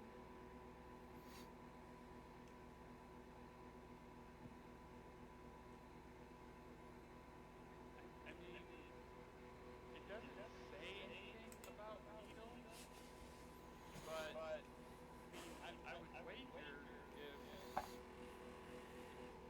if somebody would need stitches, a healer's kit should have some type of needle in it. And I got a healer's kit. I don't know what Healer's does it kit. show, but Healer's kit specifically says bandages, salves, and splints. right, that's what I was saying. It doesn't So, say there's needles there, but so a healer's kit is like a combat pouch. It's like a quick and dirty, then get you to the hospital sort of thing.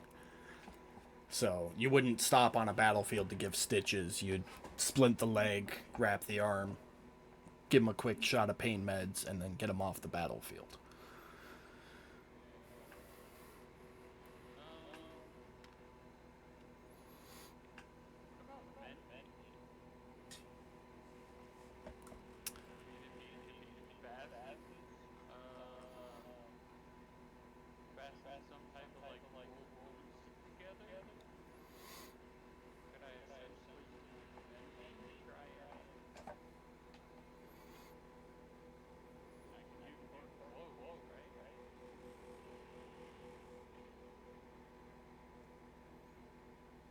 So that's fixing. Well, I've let you guys use mending to fix the ship before, though. So yeah, fuck it. You could use mending. Okay, well then I guess I am gonna help him mend his boots. Yeah, it's basically you'll have to shape it and hold it in shape and then hit it with a mending. So there'll still be a little bit of an ability check with it, just to see how the form comes out. Where are you sourcing your items from? Are you getting the furs from the village? No, we're gonna try using the player's inventory. 10 Okay. finer outfits, 15 sets of traveler's clothes. So the finer outfits are super thin. They're like a dress like a dress shirt, silk, essentially. The traveler's clothes are a little bit thicker. You think maybe with like multiple layers of them, they might be adequate, but you, Godric, don't really know because it's never bothered you. So, Yeah, right. So I'm kind of playing on Bennett. You mentioned she has some type of clothing background. I mean, like when I say 10 finder outfits, 15 sets of traveler's clothes, I'm thinking bowl after bowl after bowl, whatever that would keep needed. The other question is, Rob,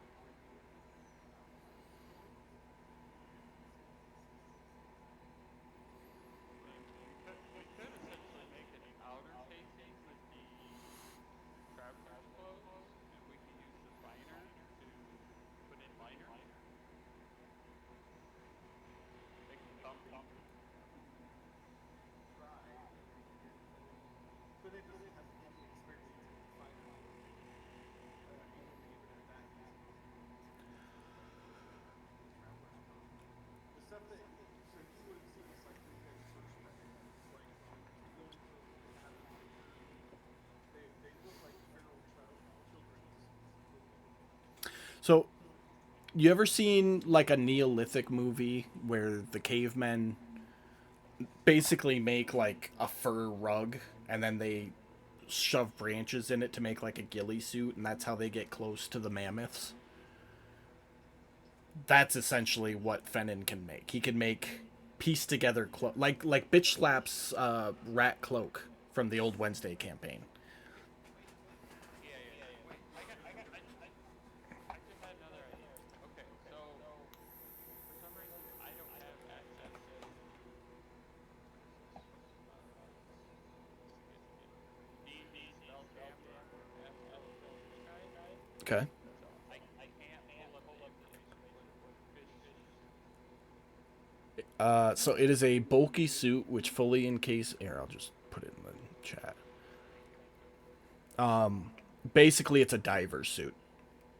Not much in the way of insulation, maybe a little bit, but not a whole lot.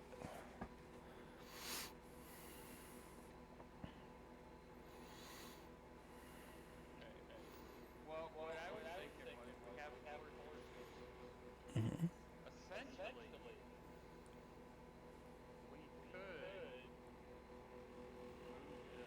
the boots portion of the fish suit and just As separate you're from the trapeze. as you're pulling it out to take a look at it and evaluate your idea, suit's fucking heavy.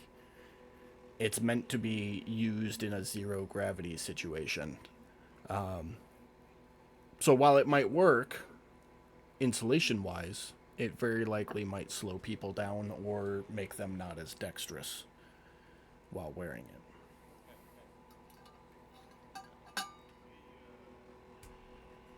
The Are his feet magnetized?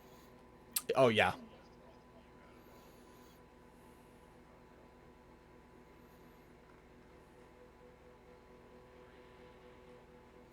Yeah. What about the twinkle? Amber, Thorin, they haven't have any kind of. I mean, they're trickle hands. They're ask the crew. Any of the crew have any? So they are your run of the mill low level druids. They can do a little druid crafting, a little shillelagh. They can produce flame, but they gotta be there for that. I mean, they're crew. One of them could have done Um, that. Hey, we can sew a suit together, fix a fish suit, but we're from the astral sea. It don't get cold like this out there. As he's standing shivering on the top deck in his sleeveless shirt. Fair enough. At this point, DM, can I ask, what's the terrain like? We're up in the mountains, but we're not like up in the mountains. Yeah, so the wind isn't as strong here as it was up on the switchback. It's definitely still a pretty good breeze, though. Just enough to where, like, if you're moving, you don't need to roll a con save, but if you stand still for too long, I'm going to make you roll one Okay. type situation. Let's do this. So you're in a keep moving or die situation, essentially. Let's just get 2 feet from the deck and whatever we got to do to try to beat arms, legs, anything that has to happen. Let's create something to keep them warm and use the mountain suits to get there faster. Everyone make a perception check for me. Okay. Undead dragon sweeps through the air, nurturing out loud. Why am I at 1? I do not know. Probably because you had the button clicked. It's the only thing I can see. Go ahead and roll it again, Godric.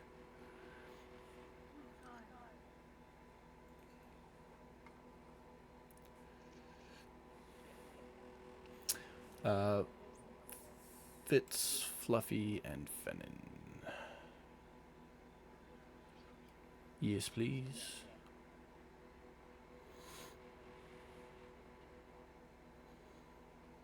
Beautiful. All of you, with the exception of Fallon and Sir Fluffy Butt,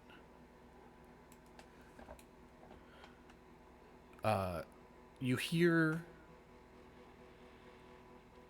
like rocks echoing, like they fell off a cliff and they're echoing down through the canyon.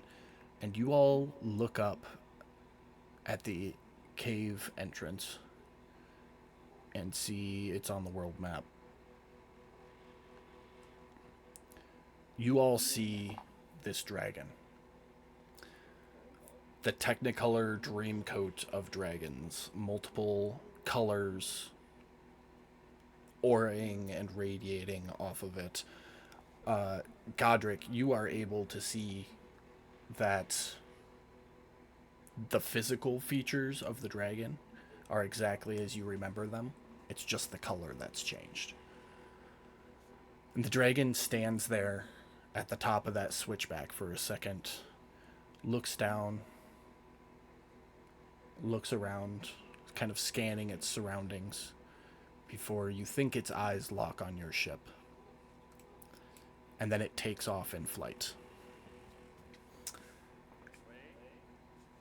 I'm getting there. It goes up and circles around the mountain a couple of times, seemingly looking for something. It heads west a little ways, out away from the mountains, over the forest. And you can see it circle back before taking off into the east and disappearing from eyesight.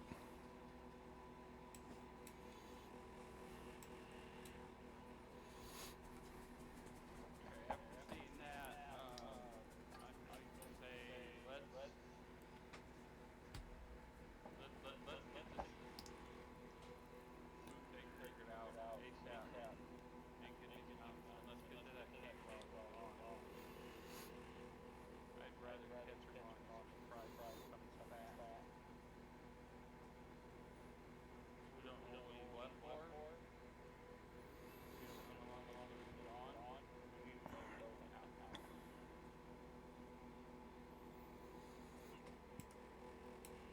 Okay.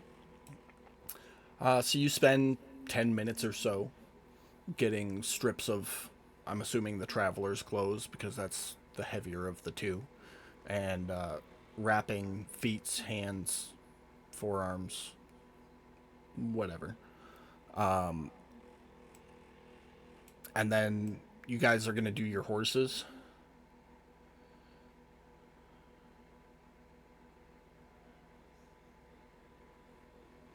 Okay. So everybody mark off your find steed then. Should be on your actions tab if you didn't set it up yourself. Pam, yours is underneath your powers section. Just says find steed. Okay. You did. That's all you had to do. Here, I got you, Pam. Oh, I did it. okay. And Godric, just make sure you mark yours off. So you guys summon your steeds. Three, I think I said they were going to be draft horses. Up here, you mount and start riding. Sir Fluffy Butt being ridden by Fitz, of course. Who's going to double up with Fallon? Just so I know who he's with.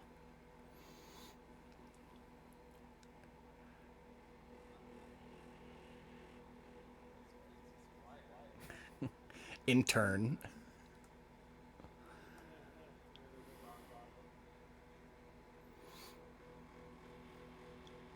Okay. I'll take that as an answer. Okay.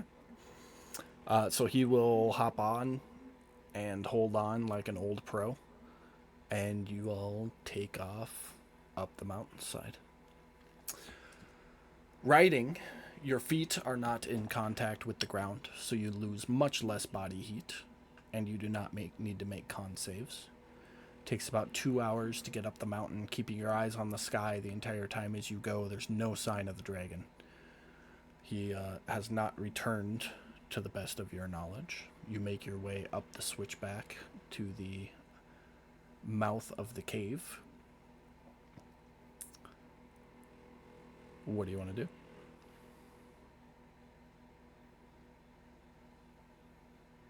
there water in the cave? Because I'm not standing around long enough to have fun It would definitely block the wind, if nothing else.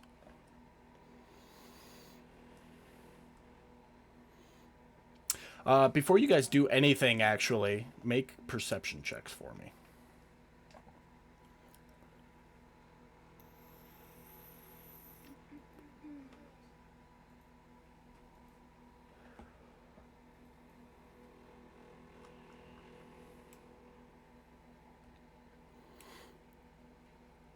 Okay. You all stop at the top and do one last look for the dragon before you head into the cave. And almost simultaneously, as you look out over the horizon, you can all see the landscape. You can see all four cities of Lothran to the west. You can see the barren lands to the east, with the tower that rises up out of the center of it. And almost simultaneously, Fallon and Fennin both hold a finger up and point at the tower, as they both see what they're pretty sure is the dragon circling around it. And as they watch for a moment, it starts flying back towards the mountains. Towards you guys. Yep. Into the cave. No, into the cave.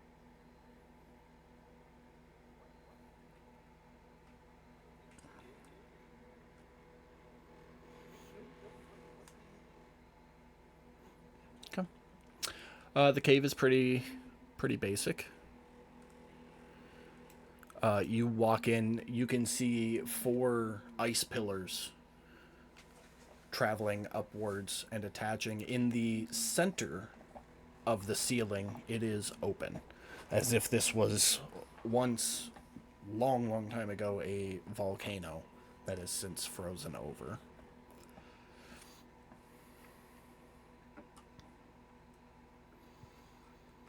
What are you guys doing with your steeds? Are you keeping them in there with you? Or what are you doing?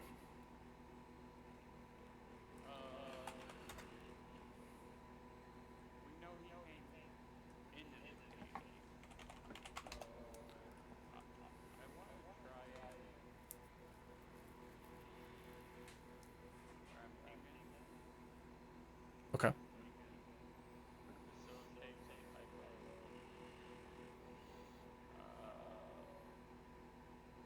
what do they call those? Like something to hold the reins for the horses. Okay. Hitching post. There it is. Yeah.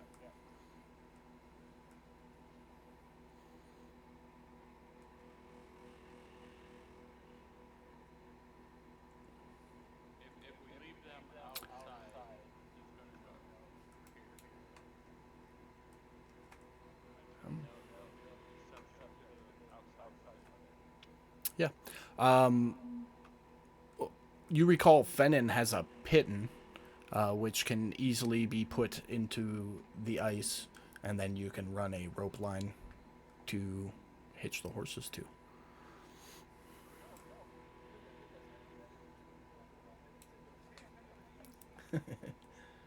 Sorry if I stole your thunder there, bud.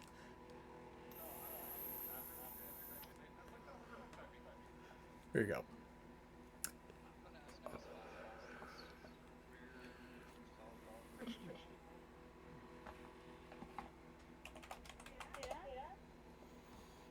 Yes, yes, what?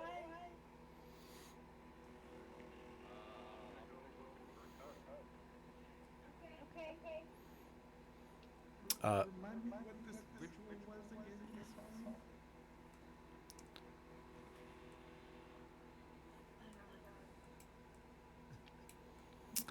Holly? You do a once around the entire cave. There is no signs of anything other than the central area here. It looks like unearthed rock and stone and dirt, all of which is frozen over, of course. But clearly something came out of the ground there. Can we go see if we can move anything? Pull away the rocks or try to like break the rocks to see if there's anything hidden there? You can certainly try. How do you want to go about that? Miss Holly, you were here. You would know that that's where the dragon came out of the ground. Well, but I don't know if it made a different hiding spot. Okay. Just saying. How do you want to go about trying to dig, essentially? Well, I was thinking of fireballing something to make it a fucking explosion. Hope for the best.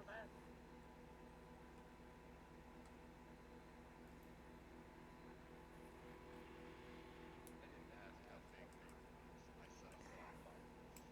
And on the bright side, we get a little warm too. It's fun. It's a win-win. Okay. Wait, do you have the dragon coming back? So you all watch, and you can see Miss Holly starting to perform the fireball spell. Split chance. Anybody want to do anything? step away. Duck, dip, dodge, dive. Okay. Miss Holly, roll a straight d20 for me.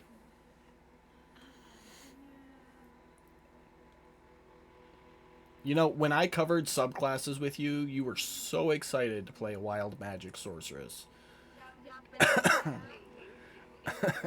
What you said too. Now that you know what that actually entails, you're like, I'm just never gonna cast leveled spells. Your fireball goes off without a hitch. Make sure you mark your spell slot. It explodes. It explodes in the unearthed area, leaving normal rock and dirt, some of which gets flown. I do need everybody to make a dexterity saving throw for me.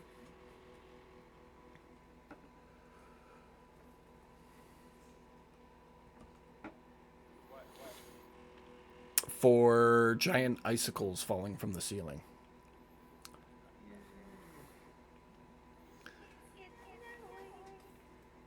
Above table, I did say I wanted the duck, dip, dodge, dive.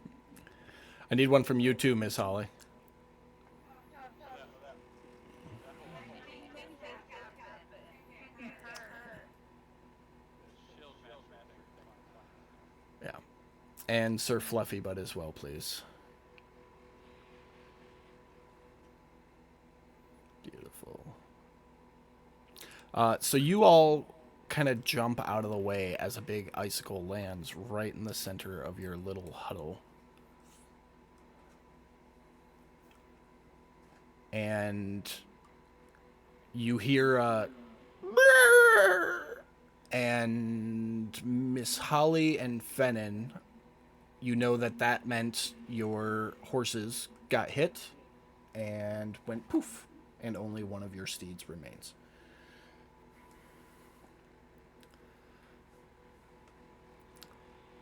Well, we know it's Venom right there.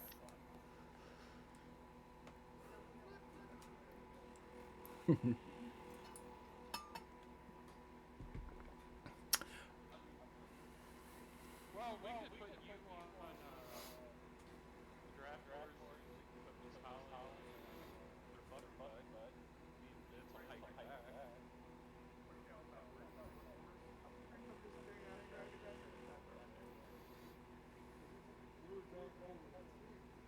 Speaking of which, as you say that, you hear a dragon's roar, which you've all heard before. I'm not going to imitate. Its echo fills the cave, and it sounds pretty close. Rawr, motherfuckers. Here Rar. Alright, so I want to cast double check this.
Yep.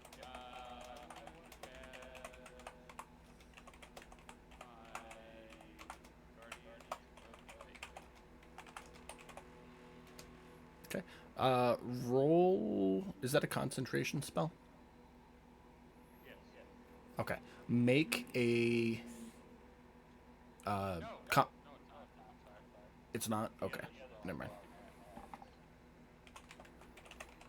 Yep, this one just pops up for 8 hours whenever I start a spell. Okay. Go ahead and put a token or a circle or whatever wherever you want it. That is really hard to see. Yeah, I know. I didn't create the token. I didn't create the map. I know. Just you remember that that's there because I'm not. I can't see it, so I'm gonna forget. Yep. I got you. As your spell goes off,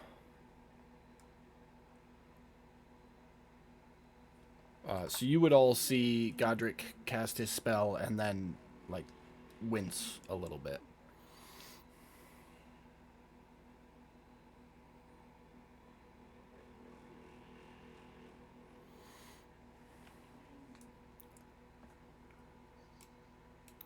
Somehow, this dragon has a hold of my mind. Not as in control, but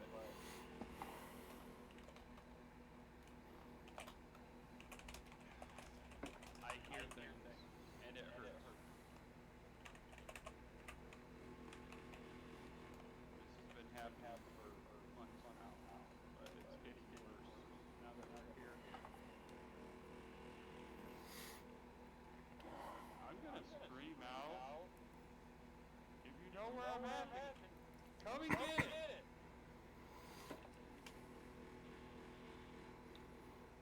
Okay. Does anybody want to move anywhere or do anything else in preparation for the dragon's arrival? Yeah, I'm marching right here. Sword and mace in hand. What's our lighting like in this case again? It is well lit. The ceiling allows for ample light to come in, and then the crystals of the ice reflect that, so it is well lit in here everywhere.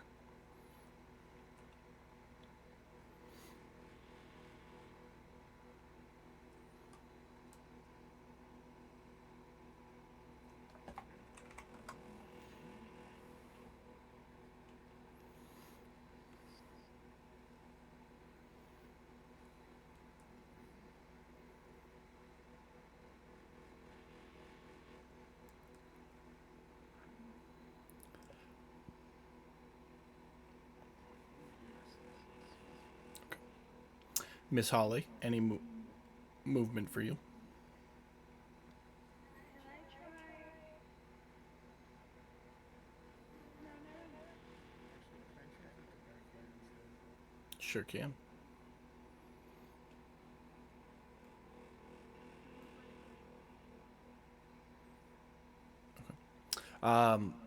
fits, Fallon will follow you around the pillar. Your orders, my lord. I not die, and you're still the same. Not entirely like what we're facing here.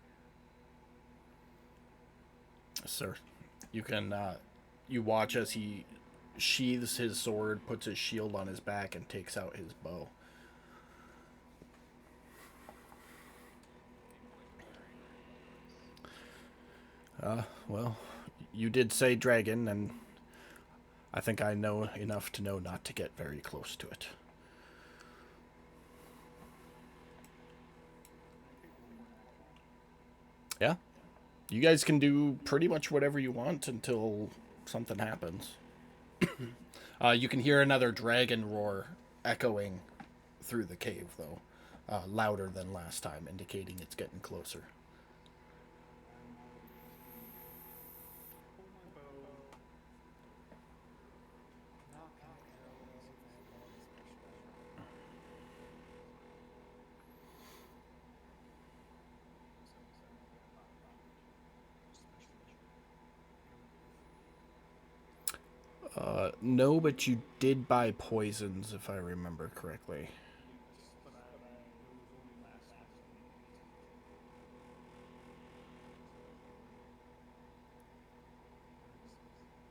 Easy money, that. Um, yeah. Pull out my bow, knock an arrow, and hide. Like an approaching danger, you should say. Where do you see the last for a minute? Isn't that? Because I thought that's what you and I had talked about. No. Give the players a hint. Give me a hint, and I'll look it up. Well, I've got your drow poison. Assassin's blood you can't use. That needs to be ingested. But I'm looking at the drow poison, which is injury based. Must succeed on a con save or be poisoned for 1 hour. If it fails by 5 or more, it's also unconscious while poisoned. Wakes up if it doesn't say anything about last for a minute. You're right, though. There might be something in the book.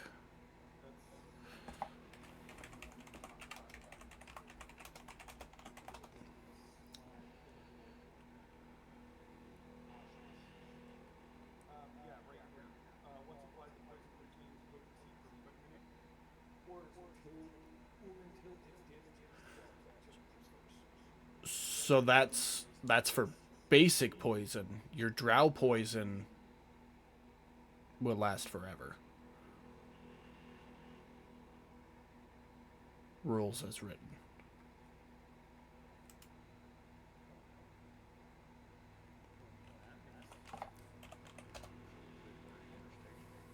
Although that would be kind of pointless to use on an arrow, considering the fact that you only get 1 freaking arrow. Yeah. I feel like at some point it will wear off, but it'll definitely be longer than a minute. Well, Like you can't coat your sword in poison and it's just always going to have drought. Like that won't work. But okay. Anybody else got anything?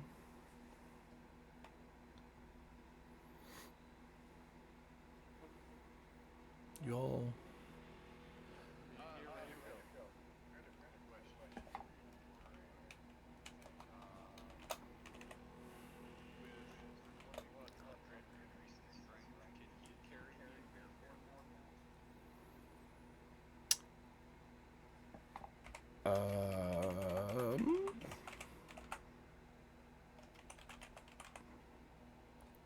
It was never said, but I just wanted to see what your thoughts were. I thought we discussed that. Give me 2 seconds. that drow poison is interesting.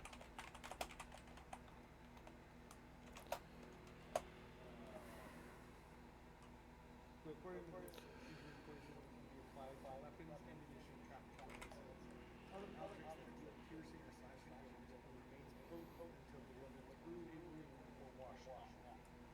Okay, so it's a, so it's a one-hit wonder. It lasts until it hits something. Okay.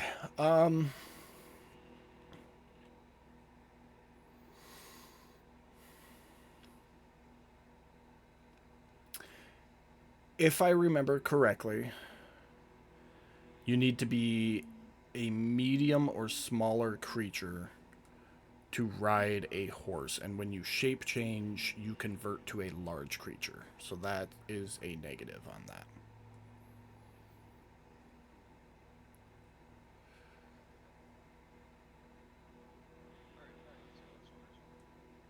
Yeah. Yeah, because you got to be medium or smaller to ride a horse. And he is still a horse, he just has wings. So. But alright. You all sit quietly, patiently waiting, doing any preparations. Were you going to apply a poison, Fennin? Okay. You all patiently wait. Occasionally you hear a dragon's roar. Each time gets a little bit louder. Until eventually you can hear the coming in both the top and the entrance to the cave, indicating that he is outside. One last chance. Anybody want to do anything?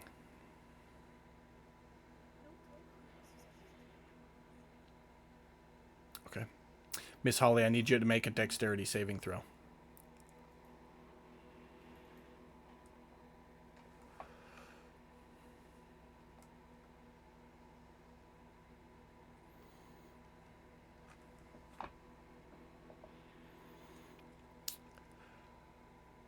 Seemingly out of nowhere, the dragon crashes down from the roof, slamming and throwing Miss Holly back. You're going to take 20 points of damage right off the bat and get thrown 20 feet. And be prone on your first round.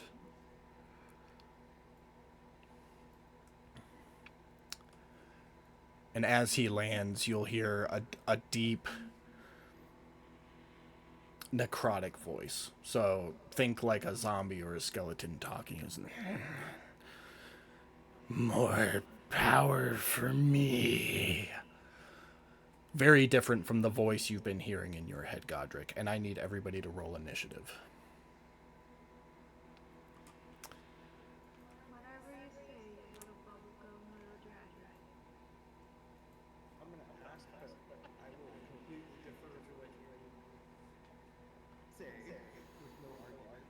Because I have the arrow down, would I have been able to loose that arrow as soon as he falls down? It's not a held action just because you have it knocked, so no. Yeah, right. Now, if you had said when I said, is there anything anybody wants to do last minute, I'm going to sit there and hold a shot. You know, we sit here reading through too many things. I think we need one from Fallon. All right. And that'll put us up at the top of the order. Fennin. Considering the fact that I'm hidden and I'm assuming he may be facing Miss Holly? I am actually going to say roll a stealth check, and let's see if he knows that you're there or not. No, Fennin. Is that an advantage or anything before I drop this? Nope, just straight.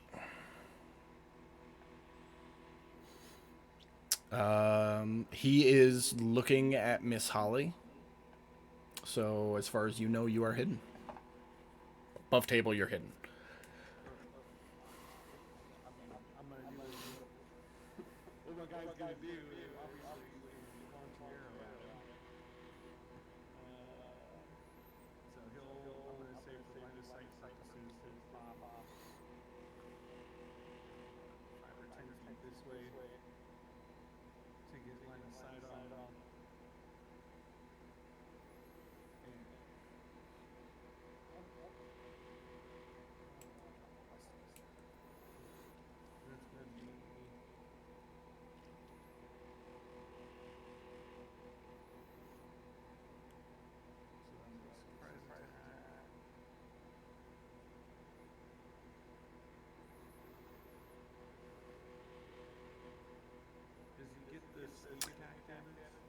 Why don't you roll to see if you hit before anything?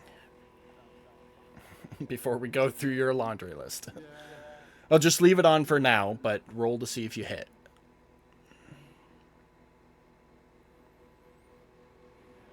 It's been a long day. It's all good, man. Okay, you do hit. So it's going to be surprise attack, sneak attack,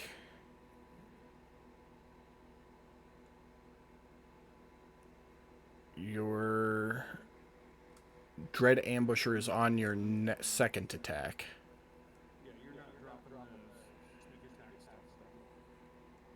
No, I'm it's your character. You do it. Okay. Just want to make sure I'm not double dipping. Um, See? and I actually need you to roll and to hit one more time to see if you get a crit, because that needed to be at advantage.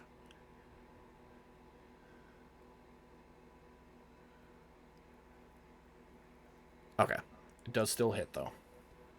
Okay, so your first shot is just surprise and sneak, and then your second attack is your dread ambusher. Okay, surprise and sneak is your dread ambusher. Yep. Okay, so let me roll the damage now. Okay.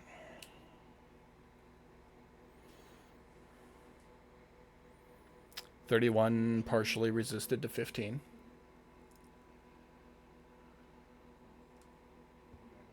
And then roll for the second time. Give me 1 second. Yeah, because he gets two. This is the. Something is return for stuff. No, hold on. I'm figuring out that partially resisted because I don't think it should have been. Oh. I was using It in this situation it shouldn't have been. So he'll take that full 31. Okay. Now your dread ambusher, which is a regular shot. Oh, I think it's actually at advantage still. Hold on. Yep, so you still get advantage against it. what's that roll? That's because of your assassinate and it hasn't gone yet. So all that first round, all attacks are at advantage. Hits, so you'll put on your dread ambusher damage and then swing away.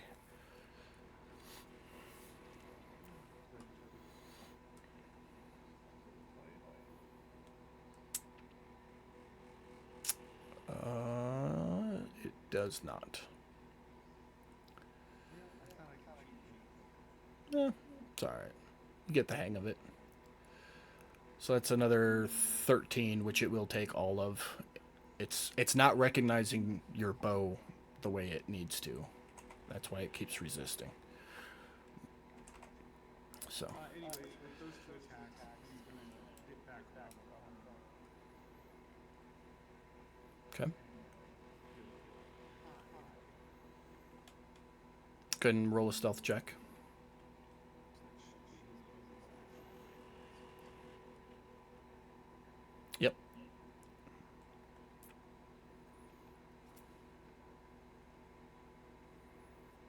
Yeah, well, shouldn't that be an advantage because he is wearing his cloak and his cloak doesn't look his head? You never said you put your cloak up.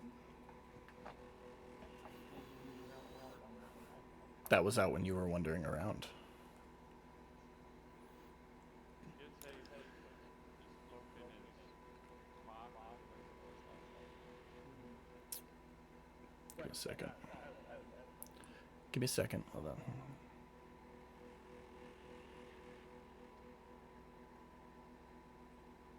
Something like this. Okay. Go ahead and roll it one more time. I'll give it to you. Trying to make it a hard fight, but you guys keep lawyering me, so. Well, I would have deferred to whatever you said, to be honest. That's alright. Okay. Anything else for your turn? That's it. Okay. Miss Holly, prone. It is half your movement to stand up if you want to.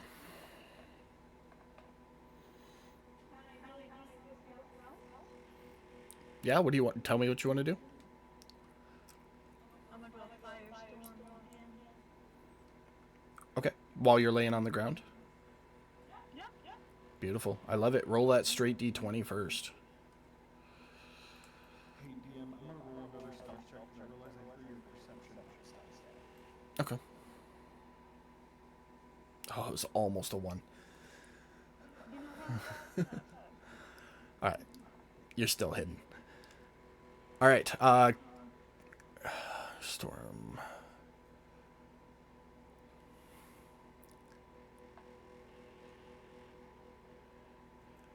Okay, so the way this works is you are going to call down 10 10-foot cubes, which you can arrange as you wish. Each cube must have at least one face adjacent to the face of another cube. Each creature in the area must make a dexterity saving throw. Takes 7d10 fire damage on a failed save, half as much on a successful one. And it ignites flammable objects. So I'm guessing you're just going to lob them all right down in the center here, yeah? You got it. Okay. So he's going to get it 1, 2, 3, 4, 5, 6. He's going to get 9 of the 10. Beautiful. Okay, so drop that con save on him. We're going to do this one at a time. Okay, so go ahead and do the first one.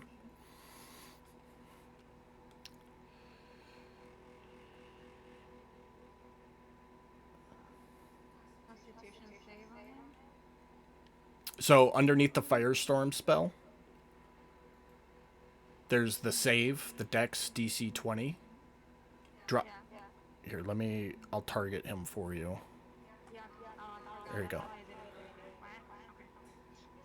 Okay. Okay, and you only got to click that once. Oh no, he had advantage on it. So he succeeds that one, but click the damage.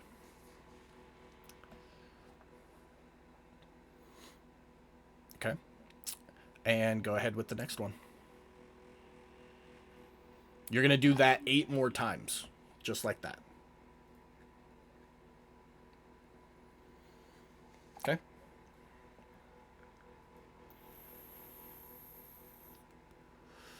Seven more. Oh, it's gonna be a while, guys. Get some popcorn.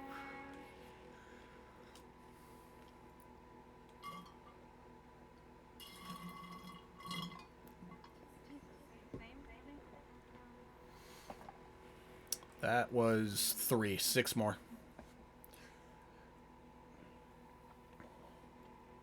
Any plans, anybody, for the weekend? I will save you from having to roll the rest of those. All of them are getting resisted down to 0. So you call down this firestorm, and these flaming comets come hurling out of the sky, and 9 of them just bash into him. And when all the smoke and dust clears, he is still standing there staring at you, laughing.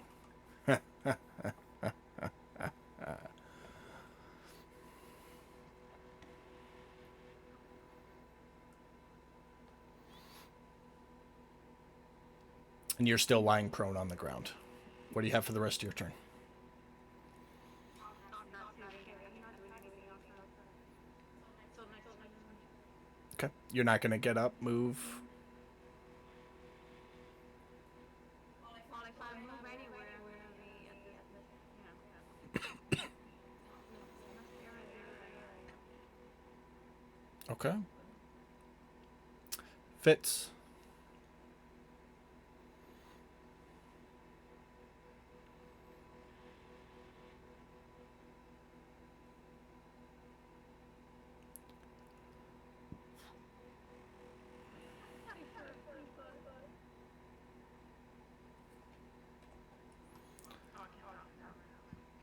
Sorry. Jeremy, we can't hear you if you're trying to talk.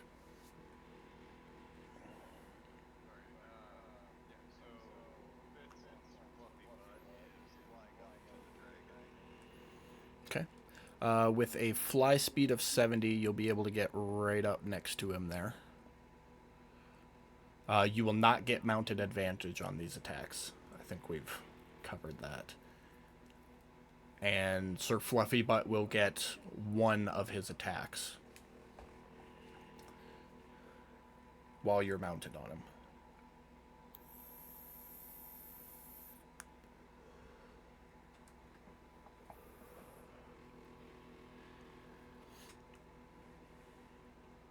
I am going to use my bonus action Okay. to cast Vow of Enmity. Okay. So I have advantage on attacks against him for the next minute. Okay. There you are.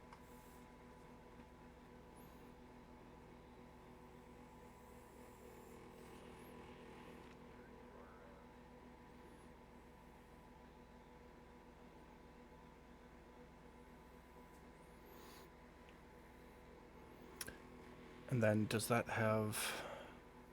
It does not. Give me one... Okay. Just remember you have advantage against him. 25 will hit.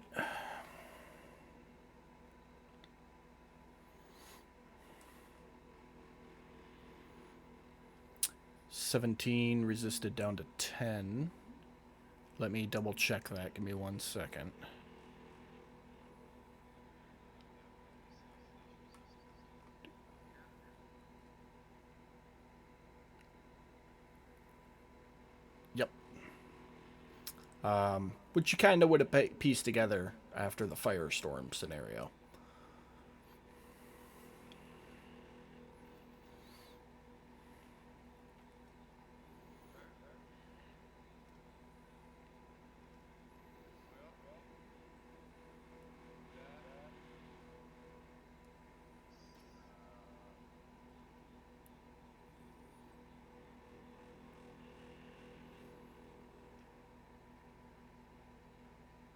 Okay. Well, that is in that case, for my second action, I'm gonna sheath that sword to push the button to bring back the rod or whatever, I'm gonna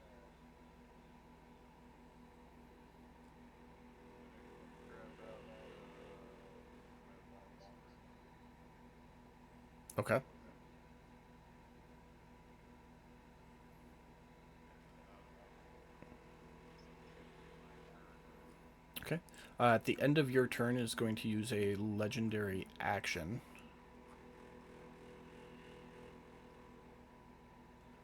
And Sir Fluffy Butt is going to make a dex save here. Oh, that is exactly what you... Oh, it didn't calculate the +5. Okay. Goes and flaps his wings really hard. Just missing you guys, and you can feel the gust of wind, but Sir Fluffy Butt is able to maneuver properly so that nothing happens. And with the force of the gust, he lifts 20 feet off the ground. How high up in the air is Sir Fluffy Butt? I didn't put any elevation on there. How high is the ceiling? Or did you say there is no ceiling? The ceiling is open. The rim is maybe 70 feet up. When I flew in, I would have been at head level with him before he raised himself up, so I don't know how tall he is. Okay. He stands about 20 feet tall. So I'll put you at 20 feet. Oh, I'm now at his feet. Yep. Okay. Well, Sir Fluffy Butt is going to stab him in the foot +1. Okay. That will hit.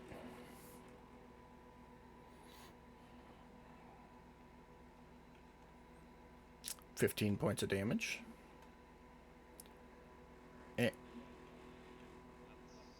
our turn. All right, Godric.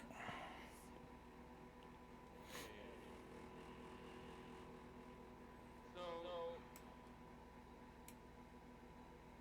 I'm 65 feet away, moving fast. If I click my boots, doubles my movement, puts me at 80. Okay. You'd say he's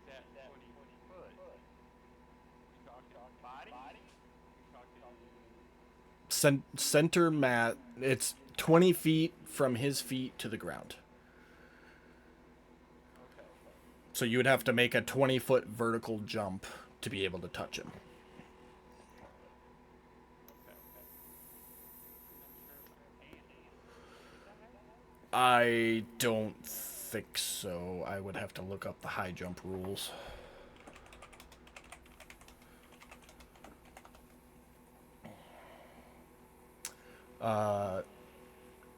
You can leap into the air a number of feet equal to 3 plus your strength modifier if you move at least 10 feet prior to jumping.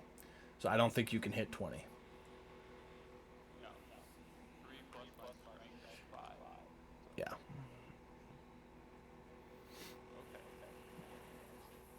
We aren't going to try that. Um. Let's see. Oh, there's encouraging. Okay. Um. Okay.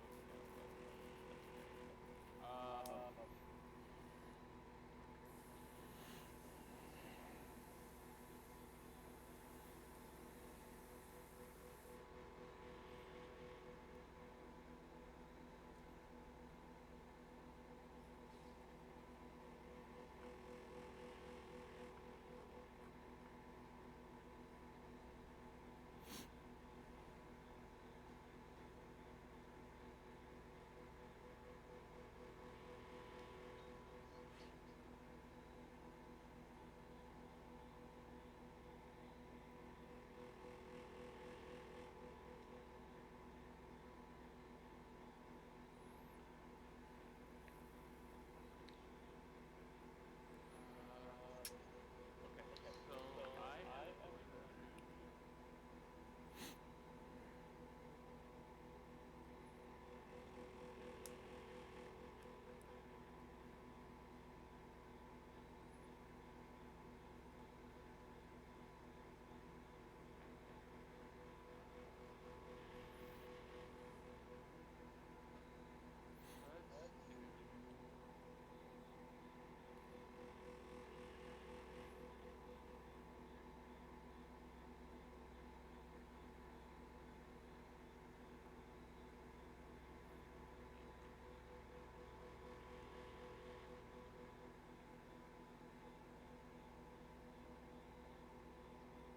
am going to. Let's do. Okay.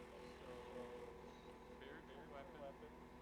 Go ahead and cast that at fourth level.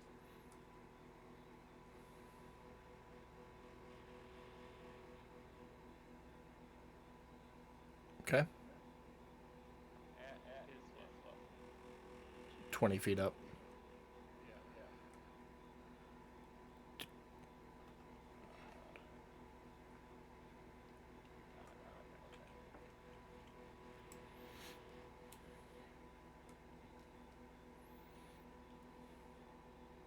And it gets an attack as well. With advantage for Fitz and Fluffy having its attention. Okay. Go ahead. It misses. Of course it does. Okay. And then uh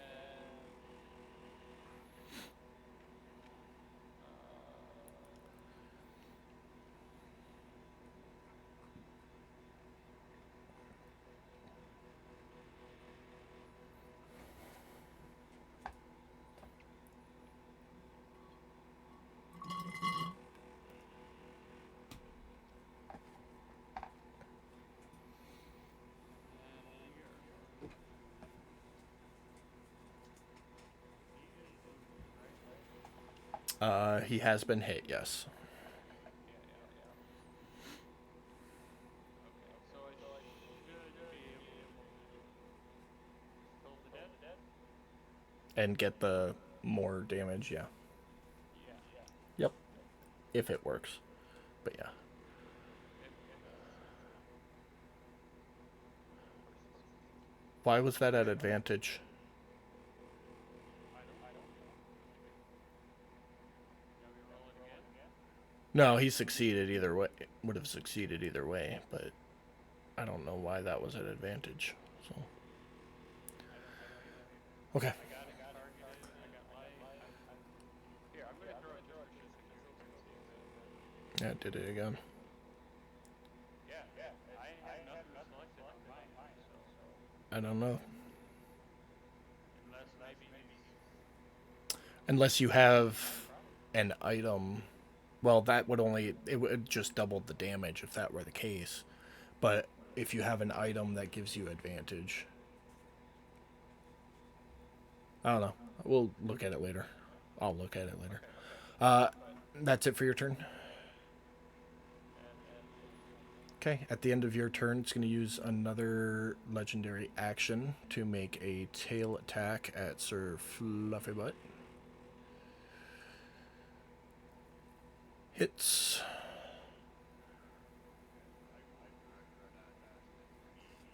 Okay, so off him and on you. 20. There you go. And with that, it is now the dragon's turn. The dragon is going to plop back down onto the ground. So Fitz, Sir Fluffy Butt, and the spiritual weapon, you're all level, like head level with it now. At the beginning of its turn,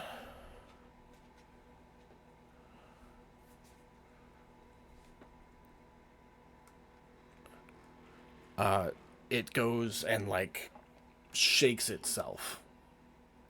And as it does so, moves a little bit. And I am going to need, let's see, Fitz, Fluffy, and Godric. It is going to call for a, where is it? Dex saving throw. Oh, that was the wrong one. Hold on. This one. Wisdom saving throw from the three of you. Godric, you're going to fail. Fluffy Butt will succeed. And I need one for Fitz. And Fitz is going to succeed. So nothing happens. But as it shakes, the prismatic aura, which is kind of like fairy fire in a way, it's like sparkles of color come off of it like dandruff and fill the air in 30 feet. Miss Holly, you're just outside of that. But it kind of tickles your guys' nose, but nothing else happens. It is then going to reach up and make. No, it's gonna go balls out. It's gonna use its breath weapon in a. Let me just double check and make sure. Oh yeah, 90-foot cone. It's gonna get all three of you.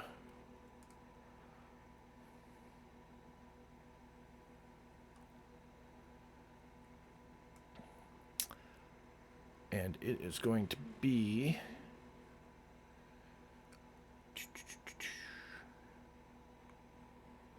Hold on, I gotta do this part manually. 4, 5, 6, 75 points of necrotic damage.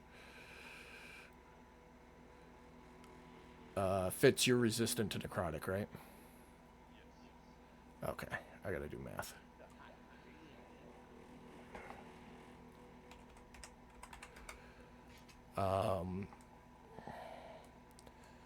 Fucking manual numbers, man. Okay, so you failed, but you're gonna take half anyways.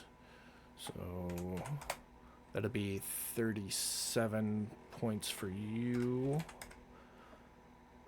So you'll be there. Sir Fluffy Butt also failed. He's gonna keep that full damage. And Miss Holly, who just logged out, succeeded. She is gonna take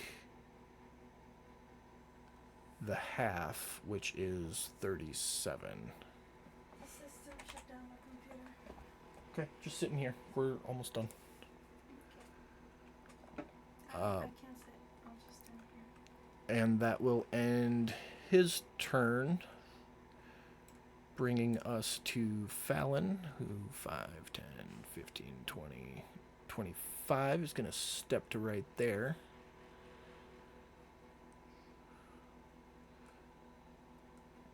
Take some short bow shots. First one with the crit.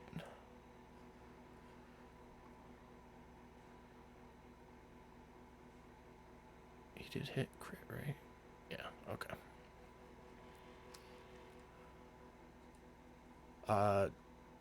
Catching him right behind the eye, he kind of gets thrown and stunned for a half a second, opening up an attack of opportunity from you, Fitz, if you want to take it. And we'll call that at, well, it'd be at advantage anyways.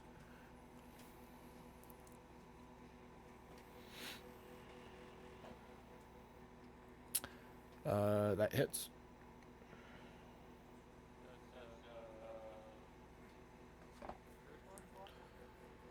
Does what? Which weapon? You cut out. You said attack of opportunity. You said attack of opportunity, right? From Fitz. Yeah, I was wondering if this is No, it is not.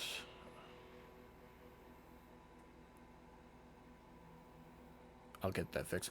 I'll give him the 9 points of damage for now, and I will get that fixed by next week.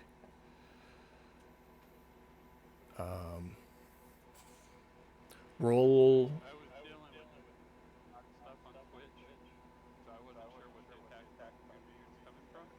That's why I decided Gotcha. for this one. Roll a d10 in the chat box, Jeremy. Okay, so 11.